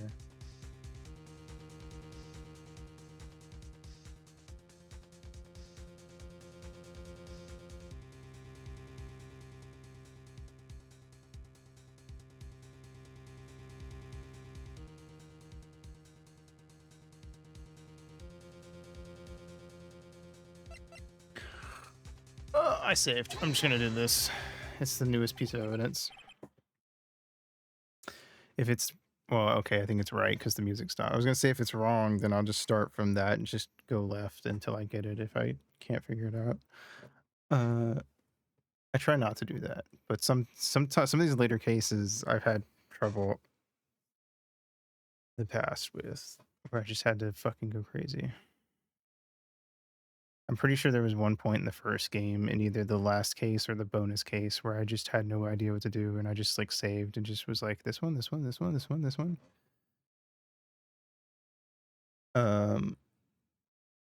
That is Miss Impact's a suicide note, right? Who knows? Okay, Phoenix. Could be anything, Your Honor. You'll have to come and get it for me to find out. Teehee. I mean, sure, this suicide note was found inside this bear, but this bear was in my possession until only a few moments ago. Yeah, it's kind of why I was thinking it was probably one of the new pieces, because we had a lot of those on us. Which means the handwriting on the suicide note has yet to be analyzed. Okay. I just kind of guessed. I didn't know what it was, but, you know, fair enough, Phoenix. So, as to whether this pivotal piece of evidence was really written by Miss Impacts or not, that has yet to be even remotely confirmed. How would they confirm that for a deceased person? Oh shit, hi. Mr. Wright, are you saying this suicide note is a fake? Miss Andrews, you were the one who tried to pin this murder on Mr. On Guard. Who's to say you didn't create a fake suicide note and put it into this bear? How dare you? Your Honor, the defense is indiscriminately accusing the witness again. There is no evidence linking the witness to the suicide note whatsoever. But if this is a fake, then the witness is the only person who could have made it. What? Recall the witness's testimony concerning this figurine. The only person other than the victim who could solve the puzzle is the witness herself. Miss Andrews, you wrote this note, didn't you? You wrote it so you could use it to frame Matt On Guard. I did no such thing. Wait, now I'm starting to... At first I thought we were just like saying whatever we could. Now I'm like, wait, did she? I don't even know anymore. This case is crazy. Right. If you're going to pronounce this suicide note a fake, then show this court some evidence to support your theory.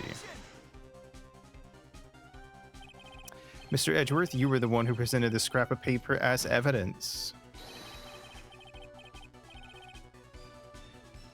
That means the burden of proof lies with you, the prosecution. Ugh. Got him.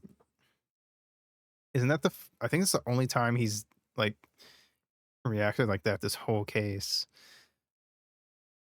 That's enough. Mr. Edgeworth, can you confirm the handwriting on this suicide note? It is as the defense has stated. The handwriting has yet to be analyzed. If that's the case, it seems that yet again we have reached a point where a verdict is impossible. That's impossible. Isn't good, Phoenix. They're just going to carry this trial over one more day.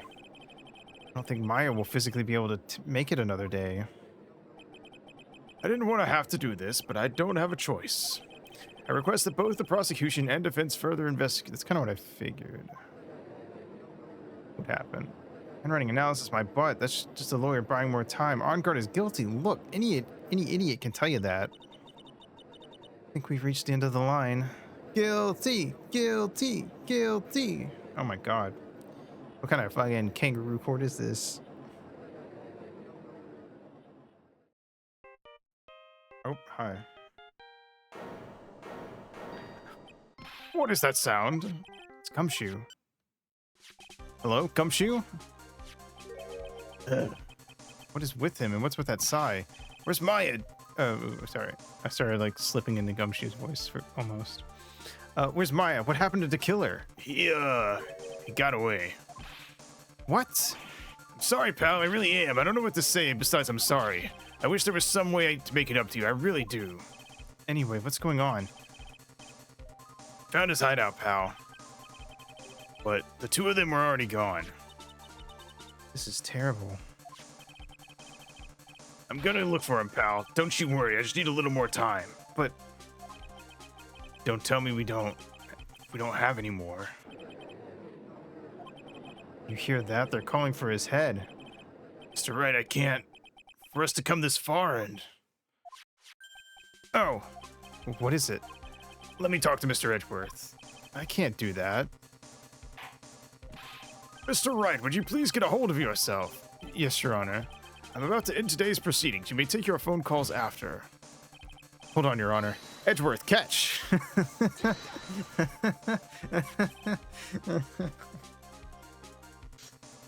Oh my fucking god. What is this case? Mr. Edgeworth. The fucking take that, too, to go with it. Genius.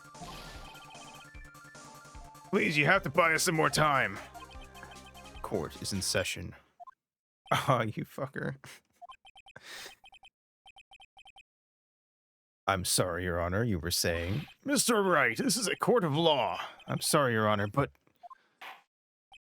I'm reluctant to do this. However, it appears that I have no choice but to suspend proceedings until tomorrow. this time I really can't do anything. Court is now adjourned for the day. Damn. Hi. Okay, Edgeworth, what now? Please wait, Your Honor. Edgeworth? What is it, Mr. Edgeworth? I humbly request yet another 30 minutes of Your Honor's time. For what purpose? We can perform the necessary test on this piece of evidence in that time. But can you really obtain your results in 30 minutes or less? Or my pizza's free? I believe we can, Your Honor. But wouldn't it be better if we adjourned for the day and then reconvene tomorrow? 30 minutes, please, Your Honor. That's all I am asking for. Please, Your Honor. Very well. At the prosecution's request, this court will now take a 30-minute recess, but be advised that I will not allow another recess today. Not sure if this is helping or hurting us. The court will now take its final recess of the day.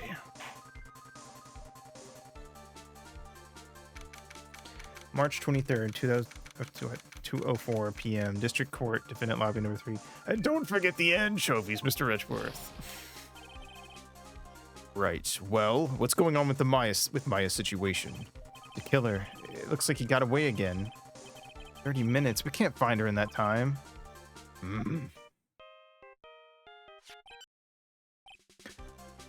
Reports. Is that Mr. Edgeworth? We don't have time. Just spit it out. Right. Looks like we just missed them, sir. But the killer left a few things behind by accident and has rushed to get away. A few things. Can we use any of them as evidence? Oh, I thought you'd ask, pal. I got the things he left with me right now, and I'm on my way over. Really? That's odd. Any items like that are usually sent to the crime lab first. We don't have time to wait for those guys, sir. When those guys weren't looking, I swiped the stuff and ran. What? Yeah, and this music does always precede peak. Well, I'm not a detective anymore, so I had to. I'm really sorry, sir, but I've got to put the law on hold for now. Based shoe. Correct. Sounds bad. I hope he doesn't get in too much trouble over this. Well, they can't cut his salary anymore. My hunk of junk Carl, I'd say it'd be there in about 20 minutes, sir. Don't worry, I'll be there. Wait for me. All right, just get here in one piece. I'm on a mission and no one can stop me now, sir. No one. I'm pulling out all the stops and burning every red Oh, okay, don't do that, actually. Items left by the murder, huh? Murderer. Maybe there's something among them that'll be decisive enough to end this.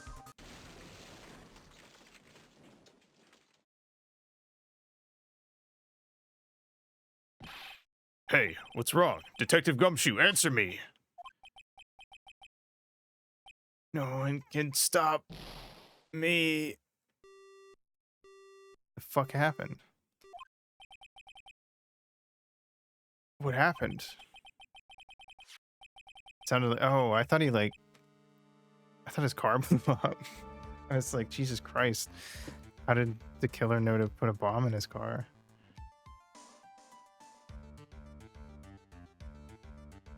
I guess that's what you get for running all the red lights.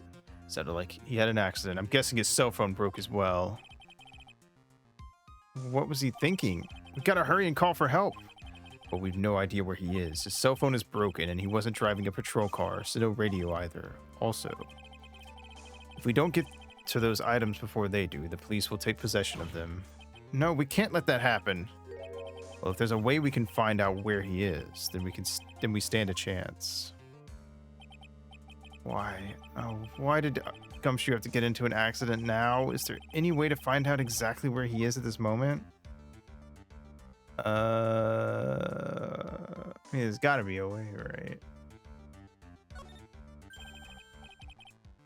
That's right, there is a way. What? How? I'm sure we can find out where Detective Gumshoe is through this.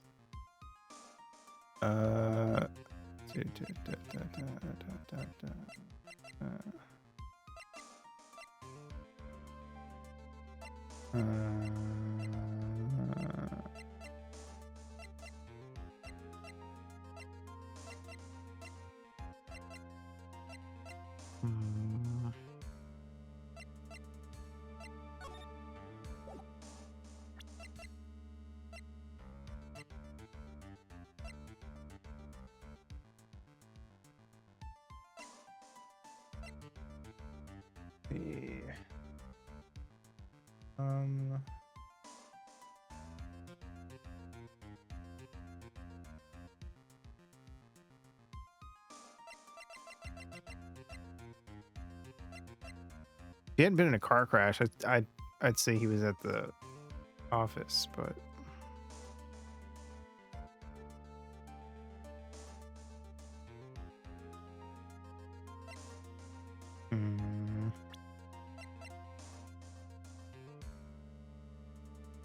wait a minute. Where's Von Karma? She had a fucking tracker on him. Is that plot relevant? Okay. Why are you bringing up Francisca at a time like, oh, I see. I'll try to get in contact with her. Wait, did he knows about that? Did we? Whatever. Chances are slim, but she's all we have. Siska, will she even want to help us? Edgeworth. What is it? I don't have any right to judge anyone ever again. I know my client is guilty, but what I'm doing now, I'm pinning the guilt onto someone totally innocent and using the evidence to do so. It might be my turn to say, defense attorney Phoenix Wright chooses death. Right. It doesn't suit someone like you to cry useless tears. If I didn't know there was a third game in this trilogy, I would actually believe that was how this was going to end. Whether you did your job well or not, that can only be seen after the verdict has been decided. Verdict. Prosecution. Is Prosecutor Edgeworth here? Yes, bailiff. It's a phone call for you, sir. They said it was extremely urgent. They're probably finished with the handwriting analysis. I have to go take this call. In the meantime, think hard about what it is you must do.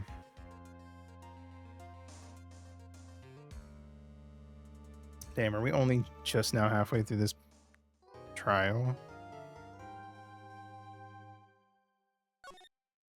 I was wondering why it didn't let me save any of the other times we took recesses.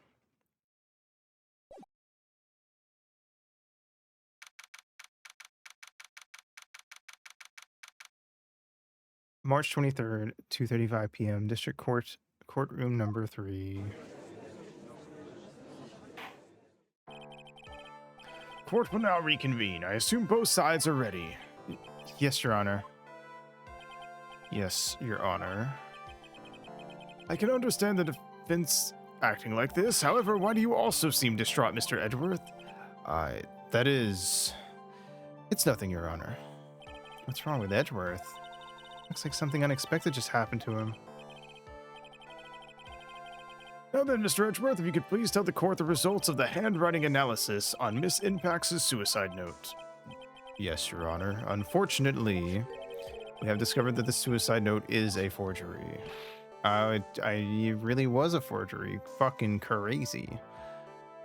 What? What do you mean, Mr. Edgeworth? This note was not written by Miss Impax herself. It is a fake. I thought we were just bullshitting. Order. Order. Order. Mr. Edgeworth, would you care to explain what is going on? If this was not written by Miss Impax, then who wrote it? We need more time. We would need more time to do a more detailed analysis. However, it appears that the handwriting matches that of the victim, Mr. Juan Corrida. Mr. Corrida? Well, looks like Miss Impax never left the suicide note after all. She never wrote anything about On Guard. That makes way more sense than him holding on to it all this time. However, Your Honor, even though the suicide note is indeed a fake, Mr. On Guard could not have known that, and so that fact remains unchanged. Acting under the assumption that it was real, he had plotted to possess it. That does sound very plausible. His theory that On Guard had no idea that the suicide note was fake. Something seems a little wrong with it.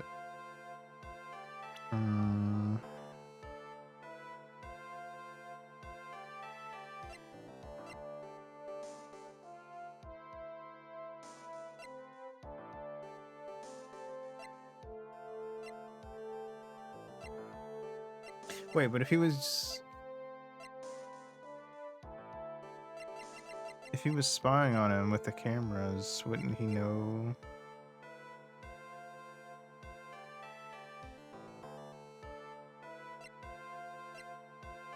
Wait.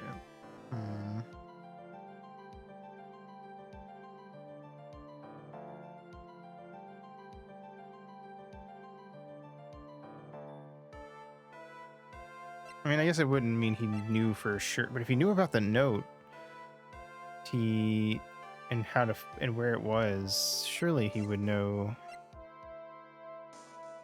Maybe, I don't know. Maybe that's a stretch. I don't know.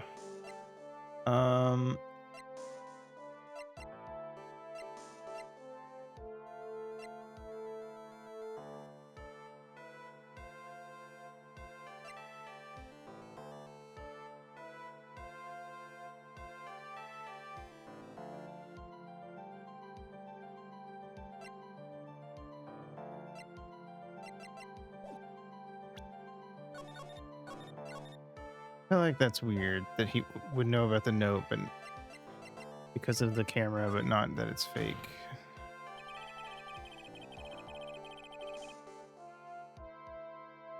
It'd be different if he learned about the note through some other means, but since he learned about it by spying on Guard, it's not like On Guard would have done something.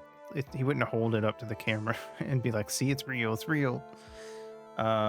The defense believes that the theory the prosecution has stated contradicts testimony. If everything the prosecution has proven up to this point is true, then it's impossible for Mr. On Guard to not have known it was a fake.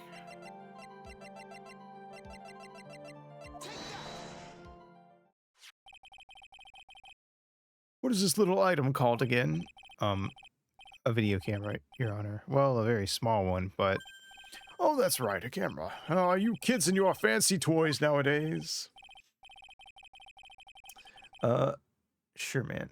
Mr. Edgeworth, earlier you claimed that Mr. On Guard knew of the existence of this note because he was spying on the victim, isn't that right?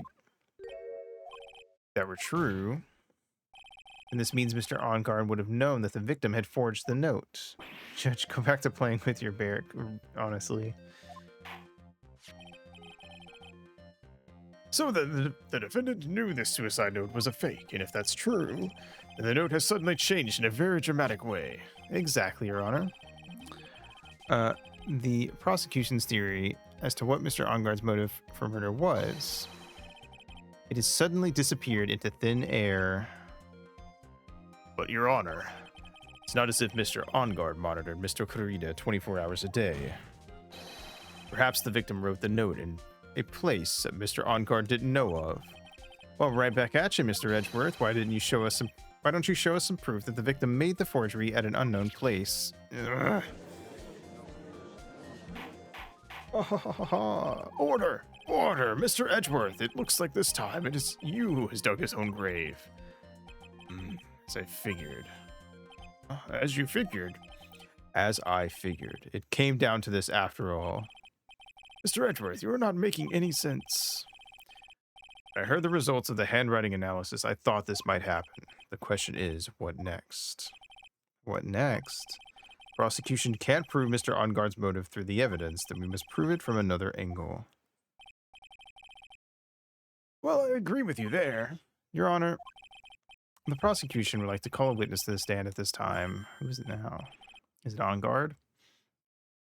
Are we finally gonna... My guess is that we're gonna pull him onto the stand. We're gonna have to make him look good, and then we'll get a call from Francisca, and then we'll flip it and prove that he did it, and we win. Oh, well, that's fine. However, this witness is a little unusual. Edward's stuttering. This is not like him at all. Unusual? What sort of person is this person, Mr. Edgeworth? Maybe it's not. Or no, I guess Matt has two personalities. I wouldn't be surprised if Edgeworth knows about that. Well, he has the fake personality. And the other one, I should say. This witness is one who is perfectly fit to answer once and for all the question of who was it that hired Shelley the killer to commit murder.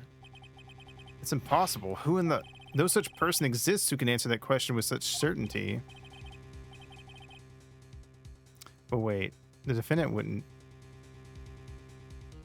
He wouldn't be calling up. I don't know. I'm trying to figure out if who he's calling. Yes, Mr. Edgeworth, who is this witness? It is... It's... I don't think he'd be acting this weird about it if it was just Matt, also. Yes, go on. Who is it? The man himself, Mr. Shelley the killer. Oh, Mr. the killer. How the fuck? Wait. But I thought we were still searching for him. How the fuck were we going to get him to be a witness? Unless they found him in the 30-minute recess. Wait, Shelley the killer? You mean the killer, or I mean the assassin? Yes, Your Honor. He's coming here, to the witness stand. Well, yes, in a manner of speaking. I recognize that this is a very unusual circumstance, so I ask for your permission. Well, Mr. Wright, Yes. is this all right with you? Do I have a choice here? Can't really do much else to drag this trial out. The defense has no the defense has no objections, Your Honor. I wonder if it really is all right to do this.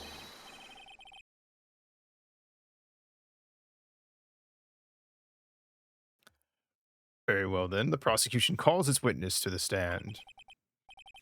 Edgeworth, is there no other way left to us?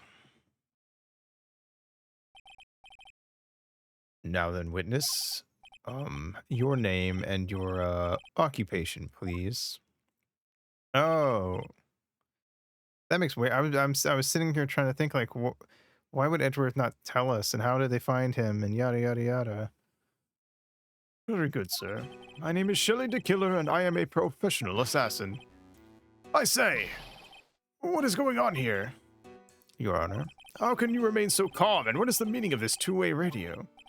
Actually, Your Honor, it was delivered to me just now, and it came with a condition. As long as we do not trace its source, Mr. De Killer would testify to this court. So this must be what that urgent phone call he got earlier was about. Crazy.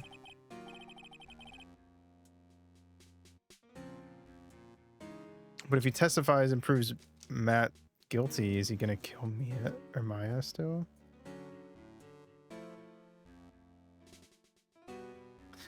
Oh, no, this will not do. I cannot allow this in my court. First of all, we can't even be sure this is really Mr. the Killer himself. Witness, please present some sort of proof that you are, in fact, Shelley the Killer. I understand. Please wait a second. I'm so hungry. Maya! Maya! A voice! Mr. Wright, can you confirm anything from this? The defense has no objections to this person. We are satisfied that this man is indeed Shelley the Killer. Looks like we have run into yet another unexpected turn of events. Well, it doesn't seem like we have too many choices under these circumstances, so... Now then, witness. There's one thing I would like to confirm before we speak of anything else. And what would that be? About the request of a client, you killed Mr. Juan... Or at the request of a client, you killed Mr. Juan Corrida, is that correct? It is as you say. I did indeed kill Mr. Corrida. Now that we have answered that, let's move on to the name of your client. Very well. This is all just a bad dream. Yes, that's it. A bad dream. Shelley the Killer, what is he gonna say? About my client. There is something I must first state. To an assassin, nothing is more important than the trust between a client and himself. And that is the reason I am here today on this witness stand. It is my wish that you grasp this concept before I give the name of my client. Mr. the Killer seems to be a very clever man. I'd almost say he seems to be mocking us. While he may appear to be our enemy, Your Honor, Mr. the Killer is only stating the truth. He is no hypocrite. He has always stood by this one belief. You mean about this trust between his clients and himself thing? Seems to be a level of trust beyond what people like me can comprehend. Well, Mr. Wright, are you ready to cross-examine the witness? Yes, Your Honor. There's no way to know what's coming next, so stay cool and collected, Phoenix. Wait. Okay.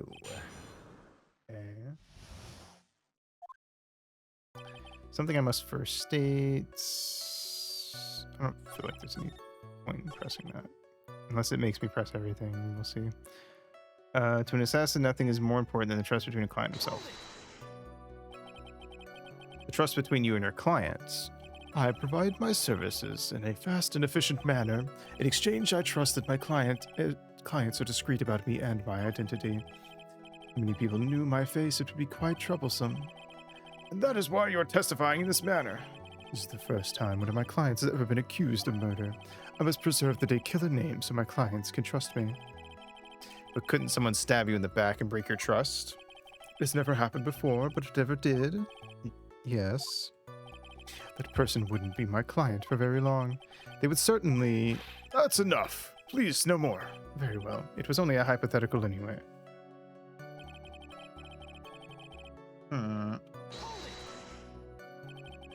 Seems a little strange to me. I mean, you're about to tell us the name of your client. I would think that this would be very bad for them. It doesn't matter to me. This client has already broken the rules and acted outside of their pre-described role. Their role? This person tried to implicate another of the crime in order to save themselves, and this is a trespass that cannot be forgiven. Interesting. You, who gave you the right to be so high and mighty? To the gentleman who spoke just now, excuse me, but would you care to die? No, I didn't say anything. The judge had better watch himself.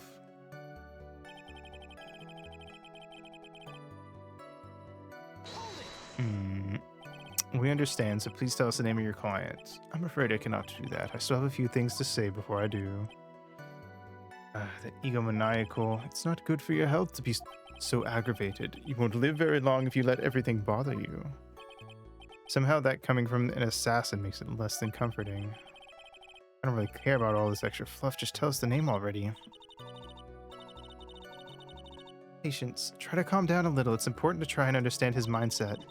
Seems very steadfast and closed, so you're going to have to work to get him to talk. I'm not his therapist, you know.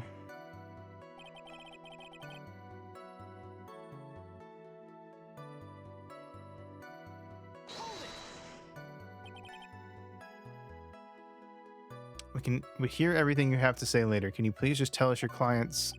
I don't think you understand your place, Mr. Attorney. I said this is something I must first state. Do you know what the word first means? Sorry, go on. Well, it appears this is one witness you can't badger, Mr. Wright. Only because you don't know about Maya's situation.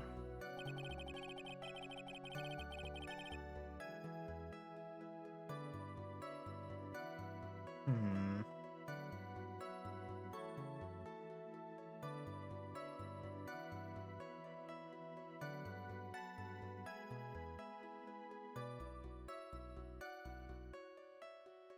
Hmm.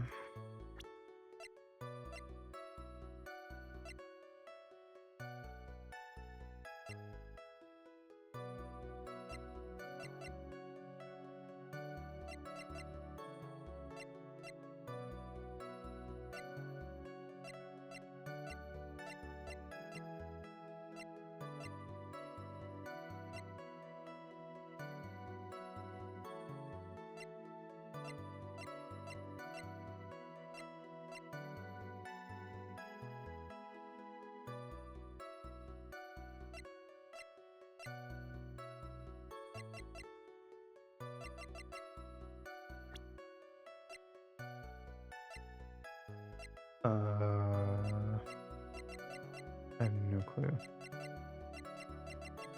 I like that they get two separate profiles.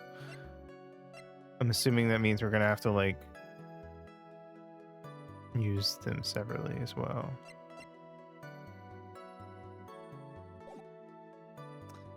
I'm not sure. I'm gonna listen to them again, I guess. Do I want a tip? Sure. I'll take a fat roll of cash. Because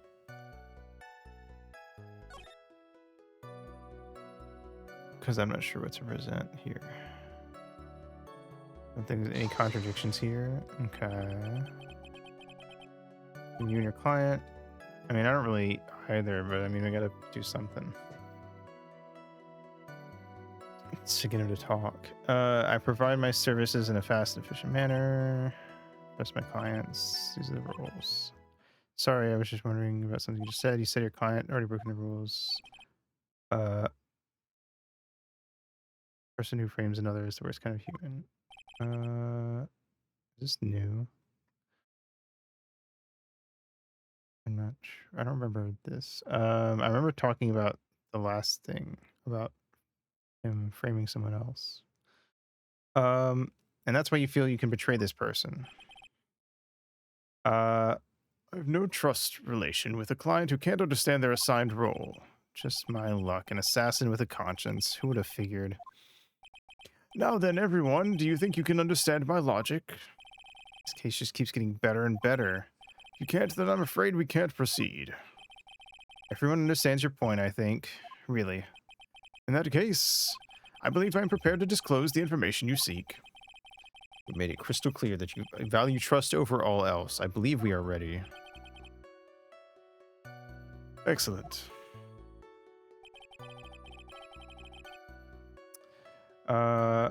And that is... oh, okay. I thought it was gonna... Pop, pop, pop.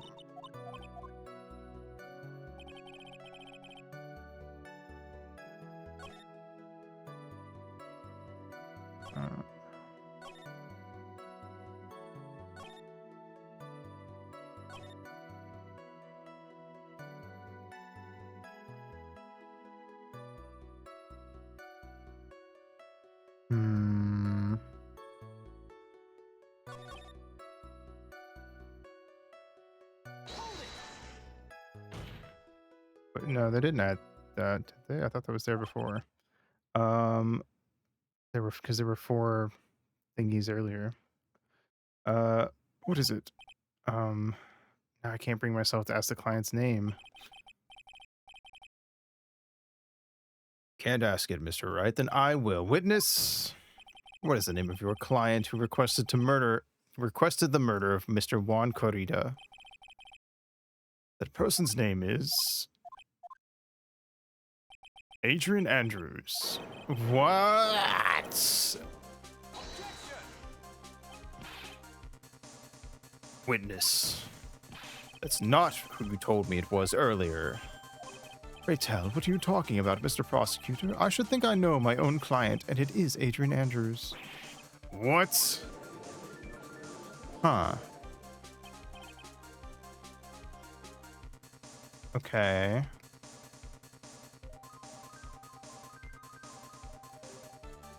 This can't be on the phone earlier. What's going on here? My guess is that Mr. Day Killer just stabbed Mr. Edgeworth in the back. Stabbed Edgeworth in the back? I'm sure in order to get an audience with this court, Mr. Day Killer told him a different name. Matt On Guard, perhaps? I knew it.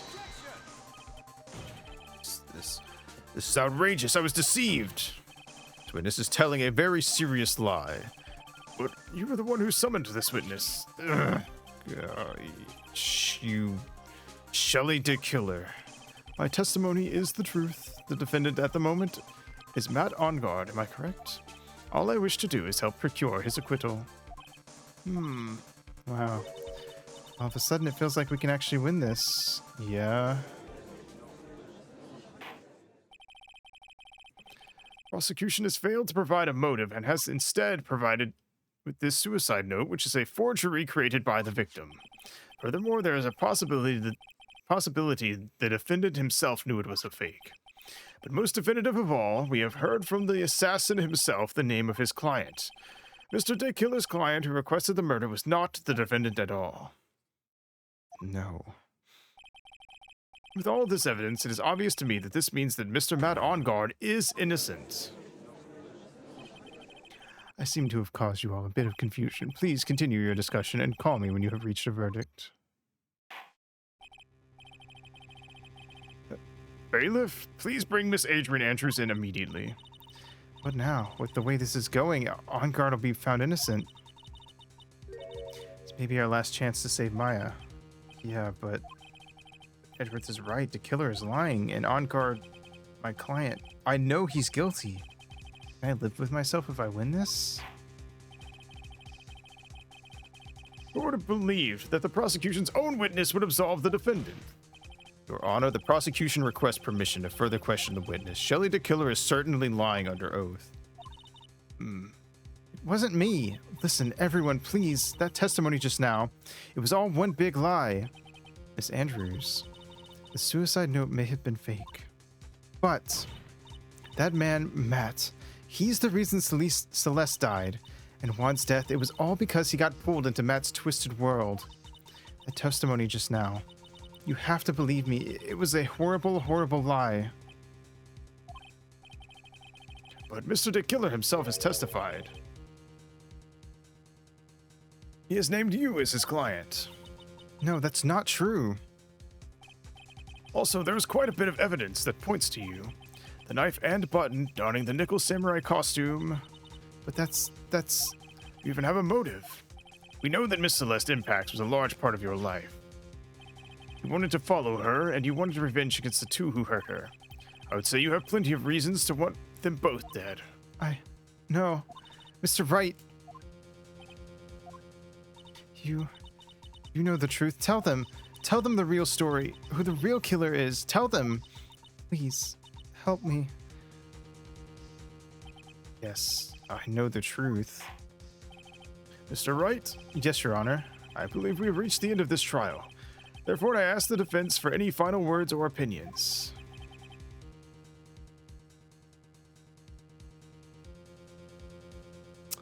I have to decide. Do I take the not guilty verdict and save Maya, or do I throw this chance away and wait for Gumshoe's new evidence? What am I supposed to do? I mean, we gotta wait, because we gotta fucking get Matt put behind bars, right? Oop.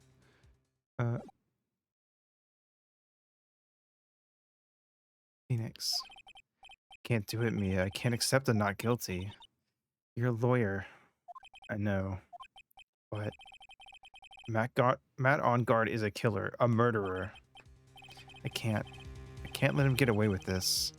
I can't let someone else take the fall. I let Miss Andrews be convicted. And I'm no better than on guard. And even though I don't want to admit it, I have to face the fact that it is because of Edgeworth that I now know the real truth. He could have gotten on guard convicted so many times over, but he never took a single one of those chances. If I take this verdict right now, I'd be betraying his trust. His trust? Never thought about it until now. I trust him? Yes, you do.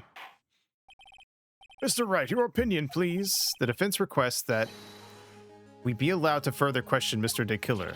Am I hearing you correctly, Mr. Wright? Right. But, that witness has cleared your client through his testimony. Your job here is done. I am not done yet. To see through witnesses' lies and find the truth. That is my job, Your Honor. There's still more evidence to look at, and I'm sure that once those pieces arrive here in this very courtroom, a miracle will occur. I hope so. Very well, the trial will continue. Mr. Edgeworth, please reestablish connection with Mr. De Killer. Right away, Your Honor. No, Mia, stop. Don't read my gay thoughts.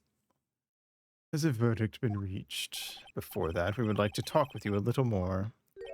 About? All you needed from me was the name of my client. What else could you need me for?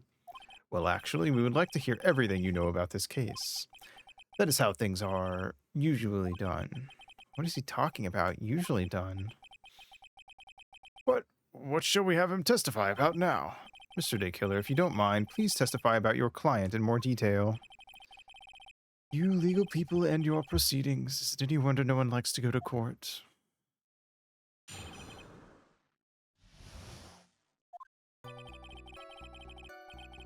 As I have already stated quite a few times, Adrian Andrews is my client. However, one thing I simply cannot overlook is tampering with the scene of the crime. My client did it to frame another for the crime, while pretending to be the first person to discover the body and enter the scene. Adrian Andrews already knew from the very beginning that Juan Corrida was dead. But even more appalling is the creation and planting of the knife and button. That act is what I was referring to when I said my client had broken the rules.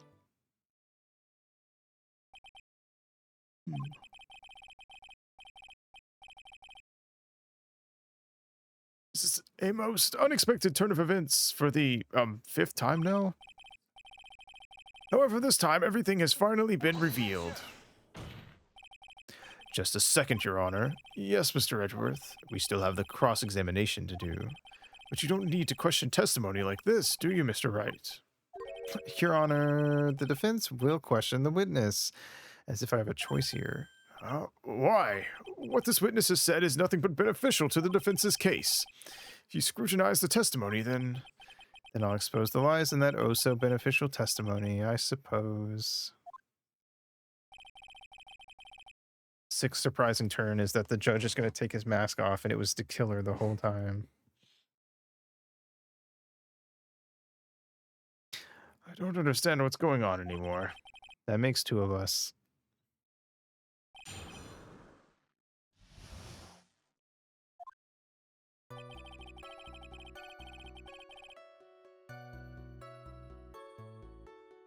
Let's see. As I've already stated quite a few times, Adrian Andrews is my client, however. What is it, Mr. Wright? I press him the wrong way. It might raise suspicions on his end, but I have to do something to waste more time. Witness, about requesting a hit. Yes. How much is your fee? I see you are also quite a dark-hearted man, Mr. Attorney. Huh? You would like to talk business? We can do so after the trial. No. I'm not thinking of hiring Mr. Wright. Yes. You want to kill me. You want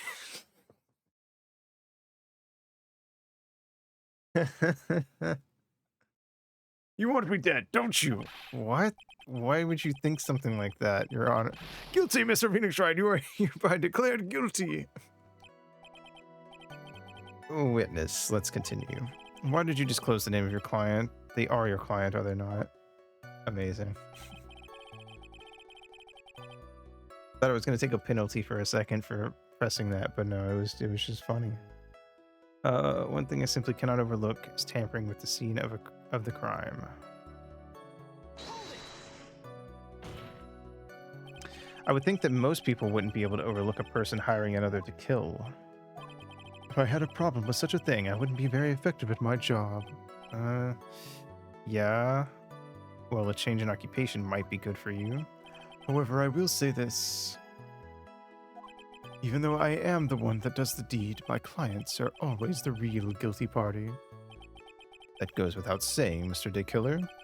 And their fate is to live with the knowledge of their guilt on their shoulders. However, my clients this time thought that they could run away from their guilt. My client did it to frame another for the crime.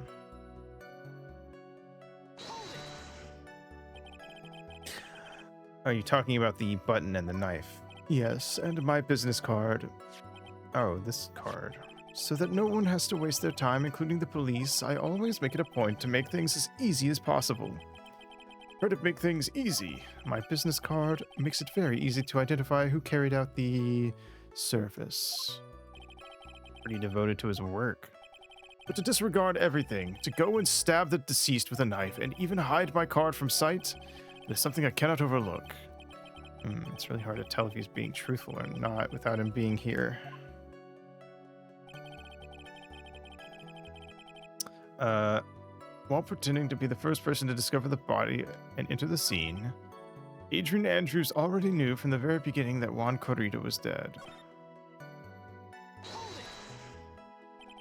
You're saying most clients wouldn't do such a thing. That is correct. Usually most people try to create an alibi for themselves. If you should use my services, Mr. Attorney, I would suggest you plan for your alibi too.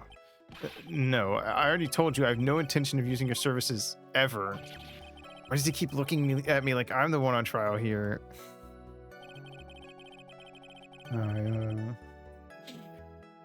It's the judge with the people's elbow. Adrian Andrews already knew from the very beginning that Juan Corrida was dead.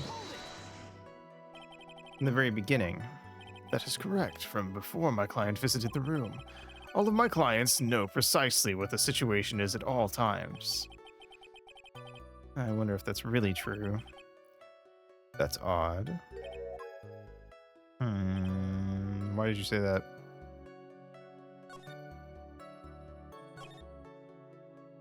What was Adrian's testimony? I don't know what to fucking do. We're trying to stretch this out, but we also don't want to prove him innocent.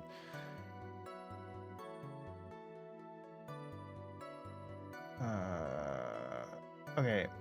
What was it? Adrian came in. She was looking for the bear, didn't find it. She stabbed him, took the button to put onto Matt. What did she do? We knew she was in there because of the wine glass. She knocked the flower vase over onto the guitar case. The costume was in the guitar case. And then she snuck back across and then got rid of the costume later. Okay. Adrian Andrews already knew. You prove that she didn't know.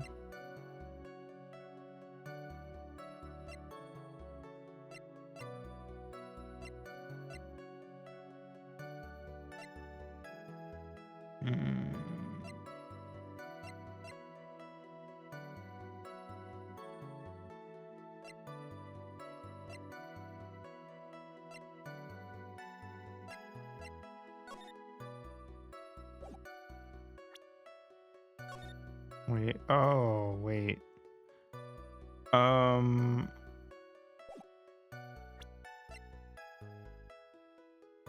Because she didn't pour the glass, or did she pour the glass for herself, or was I thought it was for Juan?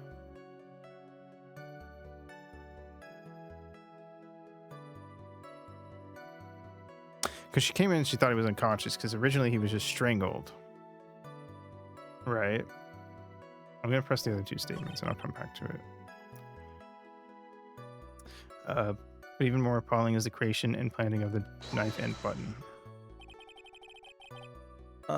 So why do you think your client did that? What do you mean, why? Well, fiddling around in the scene of the crime is pretty risky, and why would someone who has requested a murder go to the crime scene anyway?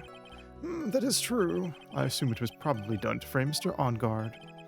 If that's the case, then why didn't the person just request that you do it? Sadly, that is not possible. Huh? My job is to kill, that is all, and to leave my business card behind, naturally. The business card is so my client may escape blame. To protect them is my duty. Even if they say it's for revenge, setting someone else up to take your fall. That act is what I was referring to when I said my client had broken the rules.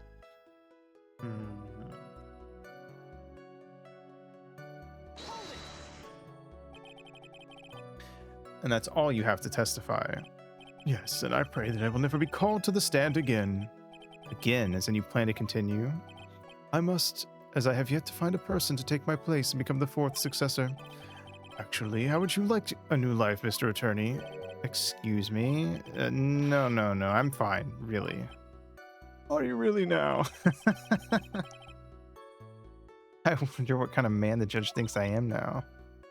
What are you gonna do now, Phoenix? All I can do it now is expose the lies. That's true, however, you realize that will be very bad for our client, right? I'm so confused, but the one thing I know for sure is I can't let this trial end yet. Okay, I'm gonna save and present the wine glass here, because I don't know what else to do. And I'm with Phoenix. It's very confusing trying to, like, extend the trial, but not prove anyone innocent, but I can't prove anyone guilty. Thank you so much for taking the time to testify, Mr. Dick Killer. What is the meaning of that attitude? When Adrian Andrews entered the victim's room, your client had no idea that Juan Corrida had been murdered. Yeah, that's what I was saying. But how do you know that? From this wine glass, Your Honor. The glass. Mr. Dick Killer's supposed client thought Mr. Corrida had only fainted, which is why this glass of tomato juice was poured for the victim. What is the meaning of your zesty flair, Mr. Attorney? But isn't that just a part of Adrian Andrews' calculated plan? You don't understand, Mr. Wright. You are playing checkers and she is playing 4D chess. That is not possible, Your Honor. This glass bears the fingerprints of that person. Had this been planned, they would never have left their fingerprints behind. I see your point. Mr. Edgeworth, what is your opinion? Strangely enough, I had the same exact thought just now. Witness, how do you explain this strange phenomenon? Isn't it a waste of time to ask about such a minor detail? It's not a very important point anyway, correct? I'm afraid you are mistaken. If Adrian Andrews really is your client, as you claim, then your client should have had knowledge of Mr. Corrida's death. If not, then that can only mean that Adrian Andrews was never your client at all.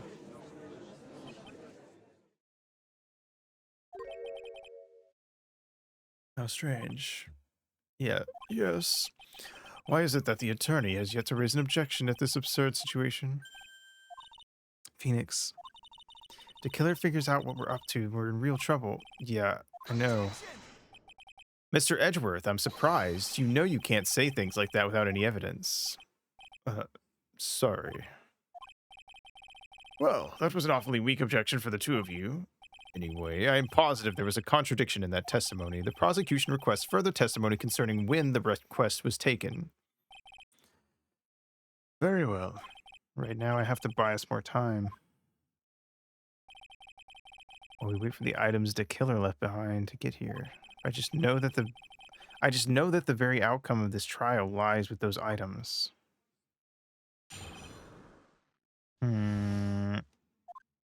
The request came to me, about a week ago.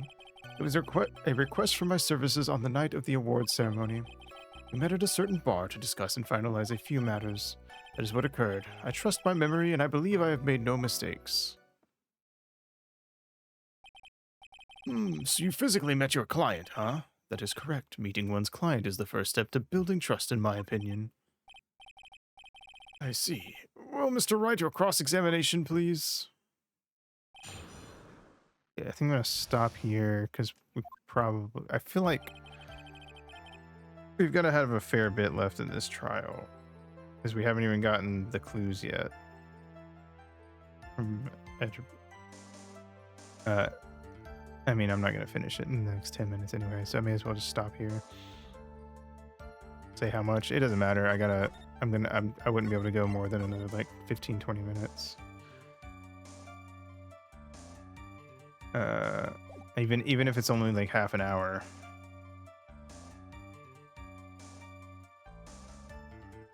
It would be too much, so it doesn't really matter. Plus, I wouldn't want to. I'd rather stop here, just stop and not try to like rush the ending, even if we could get it.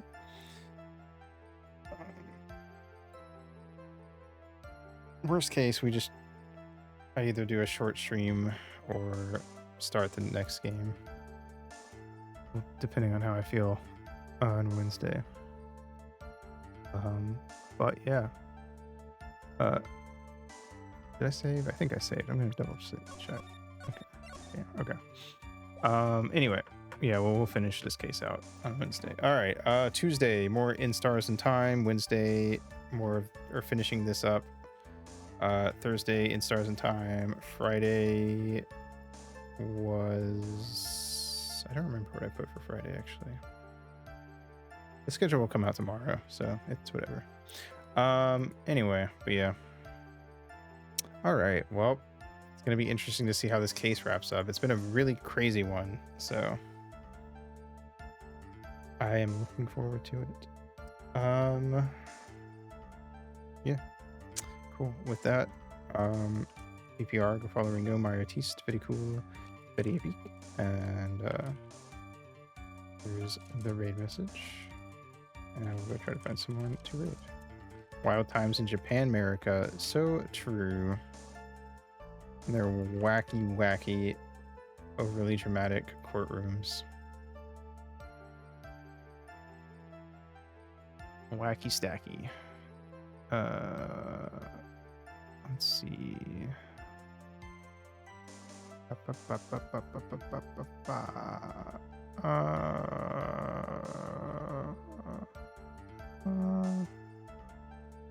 Okay. Since this is probably the last time we'll be raiding out with this game, I think I'm gonna go raid Sharky again, who's doing that other Danganronpa in detective game. Rain code. Anyway, that's it for me. So thanks for coming out. Have a good day, good night, whatever it is for you, and I will see you in the next stream. Mwah.